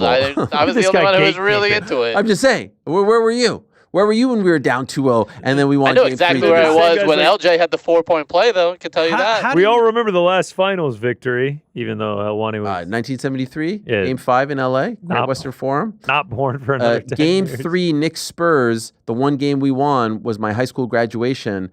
I sat in the back with a portable TV watching. And back then, like you think of portable TV, oh yeah, every phone. No. I had to go find a portable TV with the antenna. I had to hold it a certain way. I was 20 locked in. years. Yeah. It was big. This is 1999. That's where I was. Okay. Yeah, the Dream Team. I think that was what 94, 95. 92. Yes. What about him? Yeah, I was just reminiscing with you. Okay. All right. Anyway, I hope tomorrow when we have Sean Grandy, one of the best NBA play-by-play men in the business, join us in studio. Actually, Sean was like giving me a lot of hope throughout the game. He's like, "No, you guys are good. You guys are good." When we were down big, I was like, "Oh, thank you, Sean. I appreciate it." One-time Bellator play-by-play man, also PBC play-by-play man. Some might have forgotten. Way back in the Spike days, he'll be joining us in studio tomorrow, and I hope when he joins us in studio, I hope we're talking about a 2-2 all tied up series. What do you guys say? What do you guys feel? Anyone? I'm not saying anything. God, you think we lose? It is the there is a classic down 2-0, you win game 3, the hope is back, and then you get whooped in game 4. Need I point to the Yeah. Wolves. This actually happened to you guys with the Pacers. Yeah, well, we were out of that series from the jump. But you know what I mean? You won game 3, Yeah. a little hope, and I then had it no was just hope. like But either way, yes, this happens. Didn't it also happen to the Celtics against the Knicks? Yes, it did. It did. Yep. And then they ended up winning. Game 5, blowing us Yep. out. But yeah, no, it's kind of the exact same thing. Yeah, actually, the exact same thing where we won both on the road. Yep. Only team in NBA history to come back from 3 20-point deficits to That's win right. a game in the playoffs, though. So Thank you. Thank we're you. no Celtics. Yep. By the way, Why how not do you us? know that somebody else doing a little quirk didn't reverse the fortunes? How do we know that it was specific? I've always. That's a good point, Eric. I actually think I saved the season. I was gonna watching in the say- backyard, halftime, cleaned up dinner, moved different TV. No, this come is back. different. This You is also don't want laundry. that. You don't want that pressure because now No. if they lose, it was like Helwani didn't fucking Can I turn tell off you the something? thing. Can I tell you something straight up? I was feeling really sick game 1. I went to get some emergency. You know what that is? Of course. Yes, I of course. Let me tell you something. We were up 14 points. Oh, shut the fuck I up. swear to God, I went to get the emergency. I was like, okay. I was even thinking, just sit, Jalen. We were doing so well. I was like, don't even bring him back at this point. I swear to God, I drank it. We blew it. I didn't think much of it, but I took some before game 2. What happened? So we all know what happened. Didn't take any on Sunday. Today, I was like, you know what? Let me give myself a little oomph before the show. opened it. And I said, no, I can't have this. Look what happened the last 2 times I had this. This is insane behavior. So I'm telling you, I have always felt like I can control things. There's certain things I do. I hold my hands a certain way. I hold my knuckles in. There's a lot that goes on. There's a lot that goes on. Maybe there was one other thing that helped us in Game 3. You said your wife, your daughter. Yeah. Beyonce concert. Yeah. Got to Game send them 3, back. my wife, also at the Beyonce concert. Oh. Wow. I They didn't need know. to go again. So They now need to you go have again send tonight. them back. I have a hot take. Yeah. Your actions have no impact on No, I don't believe that. I actually don't believe that. I refuse to believe that. Because you know what? I wore a Ewing jersey when they beat the Celtics. First time I had worn a Ewing jersey to a game in about 20-something years. They won. So How you're telling me that how do these, like, every single thing you did that day, like bacon, egg, and crazy. cheese, or did I have a pancake? Listen, you guys could joke, you can mock all you want. I believe, and that's all that matters. Now, do we have any super chats? Yeah, we got one. Oh, wonderful. And it says, Ariel was thinking of Tesco Express. Full-blown Tesco is more like a regular grocery store. Oh. This came in, obviously, while you were... Yeah. You've never been to a Tesco. I've been to a Tesco. Oh, so you must have been to one of the small express I guess I ones. never realized that there was like a smaller one. I always thought that Tesco was more 7-Eleven-ish. Those are. Yeah. That's why he wrote Express. in. Tesco He do wanted gas? to clear the record for it. I thought Tesco Yeah. did gas. But maybe I'm thinking Petrol? of Texaco. No. They are gas. Oh, like the shit. Super... Wait, what? Yeah, the shit. Yeah. Yeah. Yeah, I guess I didn't know that. But, I just figured that a high-level fighter like Oban Elliott wasn't shopping for salmon at Tesco. Like, what's the Whole Foods over there? That I don't know. Like, what's the high, and I don't want to say somebody high will tell end. us. High end. What's the Trader Joe's over there? AJ's fine. I ain't getting salmon from Somebody. Trader What Joe's. was the one from back in the day? People used to tell us Marks and Spencer, right? That was like. Oh, high- yeah, high you're class. right. You're right. The Whole Foods over there actually appears to Downton be, Abbey, I thought. Whole Foods? Whole Foods. Oh, yeah. okay, all right. Whole Foods. Whole Shout Foods out. Market UK. Nando's is also... Whole Foods over there. Whole Foods. Nando's is tremendous. By the way, guys, I did want to mention, as we're rounding third here, there was all kinds of hysteria regarding the featherweight division last week. This was, I think, on Thursday or Friday. Movsar Evloev tweeting, if you are a UFC fighter and believe you are the best in the world, then you have to fight every fight they throw at you, no risk, no reward. See you guys in July. It's on. Hashtag Abu Dhabi. And so people were like, wait a second. Abu Dhabi, fight night. What's going on? What is he saying? Then he tweets directly to Alex Volkanovski. Thank you, champ, for trying to fight me. I will fight in July, and you fight in September, and hopefully we both win, and we can meet in December. And so everyone, look at that. 1.1 million views. Everyone lost their mind. I don't think that Volk got any heat for this because of the way that was worded. And to his credit, Volk said even before the Diego Lopez fight, hey, I'm going to beat this guy, and then I want to fight Movsar. He's the guy. And then even after the fight said, hey, I want to fight Movsar. Even though he may not be the biggest name, even though he may not be the most popular fighter, may not have the most exciting style, Volk has not and has never shied away from any of this. Maybe it's because he's a fighting champion, he's just that kind of guy, or maybe because there was once a time where he was in a spot where, people weren't banging the drum to fight him. And then everyone jumped on the, I can't believe they're going to do Volk versus Yair train, right? Well, my understanding is that's not exactly the direction. I think everyone just assumed, unless I missed something, unless I missed a tweet, I think there's a few other things at play here. I wouldn't be, the reports seem to indicate that it's going to be Movsar versus Aaron Pico. I don't think it necessarily means it's going to be Yair versus Volk. Did I miss something? Was there any sort of report, rumor, confirmation that it's going to be Volk versus Yair? No, or did everyone just assume? I think there was an assumption made just because if Movsar was going to fight for it, Yair would be next. Also with the Noche UFC in September. Yeah, people made. Yeah, there's all kinds of talk about that one as well. This Guadalajara arena. Is it going to be ready? Yeah, they have apparently, according to reports, canceled the events up until like the first week of September. I know for a fact that there has been talk of moving the event to the United States. I heard Las Vegas discussed. Of course, they hosted the first Noche UFC event 2 years ago. Valentina Shevchenko, Alexa Grasso. The combo of what they're going to do with this event / this featherweight title / Canelo Crawford has made for a fascinating puzzle. There's a bunch of just like really fascinating mysteries just sort of percolating in the air right now. So if they didn't do Yair, would it just be Volk sitting? I wonder if it'll be Volk sitting. I wonder if they put Yair versus Diego Lopez on that card. That's the one that I thought should be on Noche UFC for all of this, right? I thought, regardless of what happened in Miami, Diego wins, Diego loses, Yair wins, Yair, that's the fight to make. It ended up being, of course, Diego losing, Yair wins. That's the fight to make. Of course. The heat between them. So good. The ties. And it makes sense. To Mexico. Yair's on a 1-fight winning streak. Diego just fought for the belt.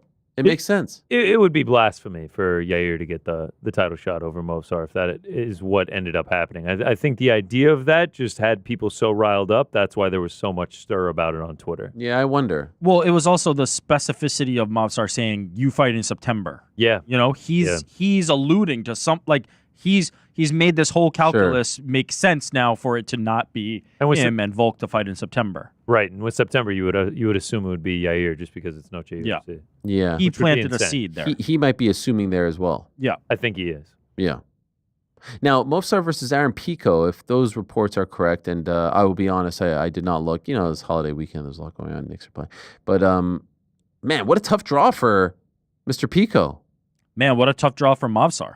Yeah, I know, but like this is his debut, man. This is his debut. Octagon jitters. Against a world-class athlete who, if you win, gives you nothing in return.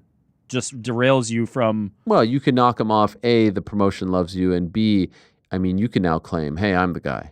Wait, I'm talking about Movsar. Oh, no sorry. win situation for him. Sorry. He gets a beast who does nothing for his stock. Hype. I mean, Pico has lost before. I think this is a tougher fight for Pico than it is for Movsar. I agree. Right? But I do also agree with Rick in the sense that if Movsar loses, that's it for a title shot for a while. Oh, 100%. 100%. You lose a title shot against a guy who is just coming into the promotion. It's not like it was like if you like Yair or somebody near the division, top of the division. I don't know. It feels not great for. If Aaron Pico wins, does he get the title shot?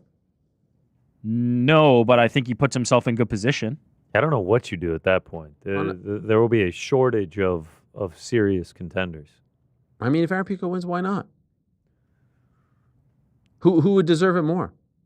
It doesn't matter. Like, deserve doesn't matter. But who would have the momentum behind him? Yair, bigger name. If Yair fights Diego and loses. Oh.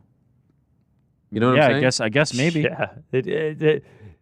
Max is gone. Yeah, 145 would be the opposite of 170. Ilya's gone. Movsar is obviously who we're talking about. Yair. Arnold Allen's out there, but needs a, Lerone is still kind of on the outside looking in at the moment. Doesn't have that signature win. I think Pico would get it. Lerone would be very. So this again, to my point, this is all risk for Movsar.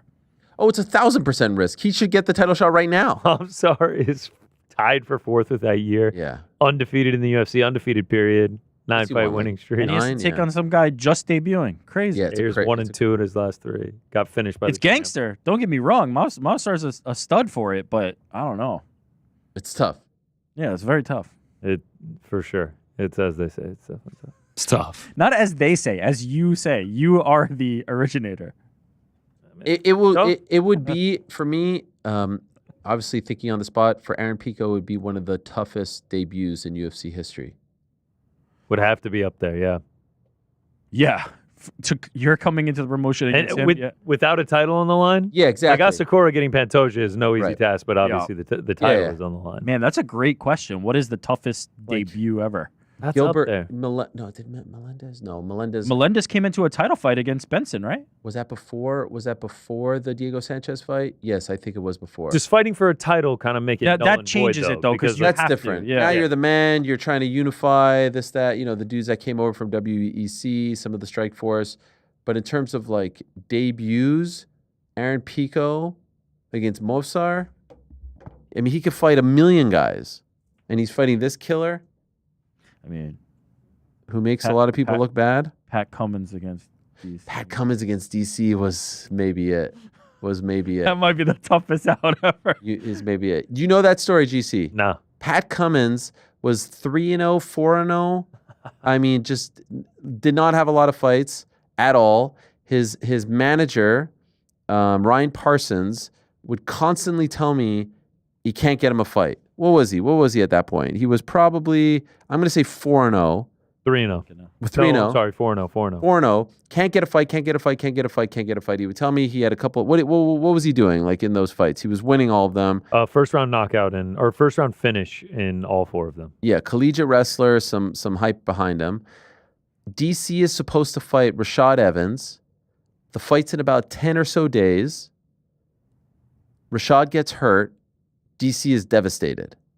He wants to fight. I believe this is his light heavyweight debut. He's moving down to light heavyweight because Kane is champ and he doesn't want to fight his good friend Kane. He's devastated. I've done all of this. I'm not going to get to fight.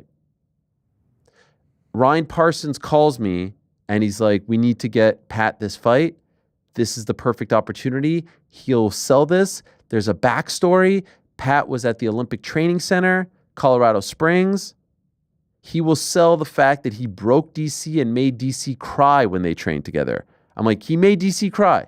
He made DC cry. There's no way he made DC. I'm telling you, he made DC cry, and he will say this, and he will sell the fight. I said, all right. I called up my friend Dana White. I said, who's DC fighting? No one. He's off. No fight. He did all that for nothing. 10 days away. Cut weight, all that stuff. No fight. We can't get in. Who are we going to get on 10 days' notice? I said, I got a guy. Pat Cummins. Pat Cummins? Who's Pat Cummins? Well, he's a great collegiate wrestler. He's now moved over to pro MMA. He's 3-4-0, and he made DC cry. He made DC cry. He made DC cry. And he'll say this, and he'll sell it. How do you know this? I just spoke to his manager. He asked me to ask you. Who's his manager? Ryan Parsons. I know Ryan Parsons. King Mo, Mayhem Miller, blah, blah, blah, blah, blah. Been around. Team Quest, all that. He made DC cry. He'll say this. Where is he right now? He's working at Starbucks. Drive-through. You're kidding. Give me Ryan Parsons' number. All right, here it is. Calls Ryan Parsons. Get me Pat Cummins on the phone. Ryan calls Pat. He's working at Starbucks. Did you make DC cry? I made DC cry. You'll say that. This is the truth. Yep. You're in, kid. Pat Cummins, Daniel Cormier, booked later that night on Fox Sports Live. There's a like a split screen via satellite. Pat Cummins, who 12 hours prior working at Starbucks and can't get a fight on the regional scene, is now fighting Daniel Cormier at UFC 170, I think it was. Was it 170? Nailed it. Nailed it. And there it was, Pat Cummins. What a time.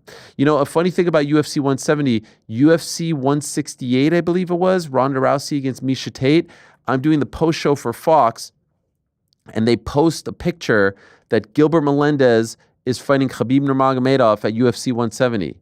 They post a poster for it. And I'm working with Gil, and he's like, I ain't fighting Khabib Nurmagomedov. No way am I fighting that guy. And the fight never happened. But there was an announcement, there was a poster, all that stuff. He was in the midst of like a contract negotiation, and for whatever reason, they jumped the gun on it. And so I always think of 170 in Gilbert versus Khabib, the fight that never was. This is as Khabib was a on killer. The broadcast. Yeah. Wow. Yeah. Do you remember there was that whole thing with him and Bellator? Yeah, the negotiation, yeah. The Bellator offered him a big deal. UFC wanted to keep him. They had to match. Crazy. Pat Cummins, that's a good shout. By the way, there's some other ones. JDS debuting against Verdum. Verdum Smoked him. Also, we're talking. This was spurred by Movsar. Diego Lopez. Yeah. Against Movsar. Diego Lopez against Movsar. Insane debut. But Movsar wasn't Movsar of today. What? He wasn't of today. Same guy. Oh, come on. No one was. How many had? 3 fights ago. How many did he win at that point? Yeah. Let me see. Honestly, probably like 7. I mean, that was like May of 2023. He doesn't fight that often. 2 or 3 fights ago. Yeah. Let's see. 3 fights ago for him. He beat Aljo and Arnold Allen since. Same guy. You didn't finish Or say the result. Oh, yeah. DC smoked What his was it, ass. like in 50 seconds? 79 seconds. 79 seconds, yeah. It was a total freaking beatdown. Yeah, he got but iced. one of the good guys. By the way, a great comment here from Lazy Bed. Pat Cummins, from frappes to fisticuffs. My life as a UFC barista or a heavyweight barista. That's Is a that an great actual story that he wrote, or No, is he's just suggesting. book? Oh, look, there's a couple other good ones in the chat. Shout out to the chat, guys. Thumbs up to the chat. Thumbs up. Shogun against Forrest Griffin. No, because crazy. Shogun's pride, like That's an awful. By the way, leave it to Hut, Pacers fan with Pacer avatar, to suggest Shogun against Forrest Griffin being a bad debut for who? James Toney, Randy Couture. that doesn't count. Shout out to James Toney. That does not Ben count. Askren, Robbie Lawler. Okay, that's a tough one. I mean, I'll Ben give that won. one. James Tuhuna? That's a good one. James Toney. That's good. No, Who that else? one doesn't count because it's like it was a farce from the start. Mayhem versus GSP. Way back, but GSP wasn't quite GSP at that point. Yeah, I feel like we're not coming from like being a reputable, like solid fighter in other organizations, not the same as like coming off the regional scene into. But I guess Pico's got enough experience. Like it's Joe comparable. Soto against TJ Dillashaw, but that wasn't really. That wasn't his debut, was it? Was that this- Joe Soto's debut? I mean, he took the fight. I think it was. Holy shit! But he wasn't supposed to fight him. No, I like that though. That's a good one. Who Yeah, else? that is a tough one. Islam versus Arman. That is a That's great. another That good one. that might be the one. That's another good one. That might I be don't the know. I one. think the Daniel Cormier one takes it. Especially like Wow, yeah. like Armin Soto. had like a fairly competitive decision. Obviously, he lost the fight. Diego, very competitive decision against Movsar. Ultimately, lost the fight. Oh, I got Getting it. iced Nah, in so, 79 Soto. seconds. If you could top Soto versus TJ, I think I'd I got be it. shocked. I think I got it. Shout out to Paul Linderman on YouTube chat. Oh, shout out to Paul. Brock versus Mir. No. Frank Mir was a former champion. Yeah, Brock had Lesnar is the specimen of the Brock entire had one universe. pro fight. One pro fight. Joe Soto had fought Tyrion Ware at Tachi Palace Fights 20. I know, but that wasn't And the then booking though. It wasn't the booking. 3 so weeks later it's is fighting disqualified. TJ Dillashaw. He got that because Hannibal hit his head. That wasn't the It booking. doesn't matter how he got Oh, it. yeah, it doesn't matter The how you level get it. jump is I'm talking about ridiculous. who Pat was Cummins booked. was I'm at- talking about who was at booked Starbucks. in that spot. Nah, this is crazy. Sugar Sean versus that kid with green hair that ate 300 big shots. Oh, Moutinho. Chris. Chris Moutinho. Yeah. Legendary performance. That's a good one. Beast mode. Yeah, that was Nah, fighting TJ Dillashaw 3 weeks after fighting at Tachi Palace is the one. That's 100%. I got another one. Daryl Horcher against Khabib. Remember that? Horcher taking that fight on short notice on Fox. Actually, now that I think about it, that might be the Tony one. Ferguson Joe versus Soto Lando hung in there for Venata. 5 rounds. Yeah, he did. I think Brock getting knee barred in 90 seconds, Pat Cummins getting knocked out in 79 seconds. I think that proves how difficult of a task it was. Okay, what about Mario Bautista against Patchy Mix?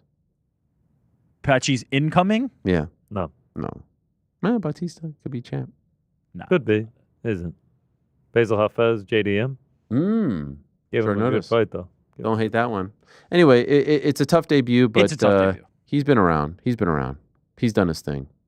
By the way, tomorrow on the program, I mentioned Sean Grandy. I'm very excited to have him in studio. In addition to Big Sean, we will have Tim Welch on the program. Of course, head coach for one, Sugar Sean O'Malley. Big fight coming up in a little less than 2 weeks. It's rapid. I can't believe it's almost June. What the hell? Best time of the year, by the way. May, June, July. I mean, we're approaching the Saturday of the calendar. It's unbelievable. Joe Pfeiffer on the program. He's going to be on that card as well in Newark, UFC 316. And one of the best promoters in all of combat sports going to be joining us. Can't wait for this chat. Killing it right now in the game, putting on some of the biggest fights. You certainly have seen these all over the place on all the different platforms. Of course, Dan Hooker, we're talking about, who's been putting on some real bangers in his backyard, I think it is. Have you guys seen his fights in the backyard? Some real incredible fights. I mean, this is, what is this? Hooker Fighting Championships? I'm here for it. I don't know I've if it watched has a just name. about every street beef on YouTube. So I love it. Oh dear. This one in particular because he gets there. The uppercut from hell. Oh. Like they're literally in his backyard. It looks like he's rolling here, and then Go to the body. Go to the body. oh no, here it comes. Oh. Hands in his pockets Golly. when he took that uppercut. I don't know what Dan Hooker is doing, but I can't wait to find out. He's a madman. He just keeps madman. posting these, and it's somewhat riveting. For sure. And that's literally his backyard. Is that his backyard? Are his kids like rolling around there? Looks like his backyard. Yeah, Yeah. it looks like his backyard. How do you know what his backyard looks like? Or is Keep just- up with the blogs. Also, because Oh, that's like, right. there's His a daughter's house in- YouTube. Yeah, his daughter's YouTube channel. Uh, 15 hard out? We're getting to it. We're getting to it. So all that, How hard outs work. all that and more on tomorrow's program. Plus on the nose, the post is up right now. arielhelwani.substack.com. Reminder: we're back in about 90 minutes time for another episode of Ariel and Ade. Fabio Wardley will be joining us. He's also fighting on June 7th. He's going up against Dillian White. He was supposed to be going up against Jarrell Miller. Miller pulled out, so he'll be playing at or fighting at Ipswich Town. Of course, commiserations. Premier League season has come and gone. We don't need to talk about what transpired on Sunday. That was one of the lone spots of this weekend. But it's okay. It's okay. It was a great season. So we'll talk to Fabio and we'll present our very first popcorn list. In case you missed it, I'm very excited about this. I'm curious where Ade's going to try to go. He's definitely going to try to go like hipster on me. He's going to try to pick out a guy who is like 2-0 fighting for a boxer. Oh, I saw him one time at York Hall. He's unbelievable. But I'm very confident in my list. Our 10 must-watch fighters, regardless of gender, regardless of weight class. Can't wait for that. That'll be at 5 p.m. Eastern on the DAZN Boxing YouTube channel. And then we roll in to Game 4 at Gamebridge Fieldhouse or something. What the hell is that? I mean, what is that? And also, yes, sirs. What is that? This is like one of the worst slogans. It pisses me off. Yes, sirs. Yes, sirs. Yes, sirs. Boom, baby. Zoom, baby. Lame. Oh. I mean, just cancel the finals if it's Pacers Thunder. We're trying to help all of you. Okay? That's what we're trying to do. And then someone's going to clip this off and be like, look at, I loved when the people clipped off my appearance on Simmons. They're like, look at the cocky New Yorkers. I was like, wow, I'm a New Yorker now. This is great. Welcome to the team. Yeah. Anyway, 336 Can't hard welcome out. him. Yeah, well, I've been here longer than I was in Canada. No, but Frank Yeah. is not. Frank is not from here. Hey, He's not hey, allowed well- to do it. welcome to the from team, Long man. Island, all right? No, Yeah. you're not allowed to do it either. Welcome to the Wait a team. minute. Yeah. We're glad No. to have you. I've been here None of this. for years. I mean, your name is Same. I've also been here. your name is New York Rick, and you root for Cleveland teams. What does my basketball Please. team have to do with where I'm from? Bro, you're from New You didn't York. grow up on these streets. You're I from did. New York. Yeah, I'm from New York. Are you? At this point, yeah, I am. I'm an American here. citizen. Well, you to the wasn't team. born here. Okay. Born and raised. American Born citizen. and bred. What do you mean? Who cares? Yeah. We're from New York. I'm from New York. Yes. I don't Hey, care. I'm working It's a here. badge. I'm working. It's a badge of honor. Guess what? Don't care. It's a badge of honor to We be used to from New clown York. on That's kids in high school that had come down to Georgia from New York. They're like, I'm so fucking tough. I'm from New York. And we're like, we don't care. No. In the mafia? Who are Don't these care. kids? They came in with The crazy thing is you So do tough. care. You do care Yeah. because it's a badge of honor. Because if you make it here, you make it anywhere. Yeah. What is this? 1943? Yeah, that's right. Come on, man. Listen, you moved here to follow your dreams. You moved here. Quoting Michael Douglas from Wall Street. All the dreams are here. Stop. They're all waiting to be cultivated and reciprocated I accepted the job. and I was here. rejuvenated. That's where it is. It ain't in the South. It sure as heck ain't in Indiana. I'll tell you that much. You're really looking for trouble with this. Boom baby, zoom baby. Yes sirs. Yeah, this is me saying yes sir. to Honestly, Caleb. every city's booming these days. Milwaukee is what Manhattan was 20 years ago. What, Milwaukee? What are we talking about? Yes sirs. That's me. That's yes sirs right there. That handshake. Thank you very much, Oban Elliott, Maycee Barber, Caleb Platt. Back tomorrow, same time, Mississippi. Somebody.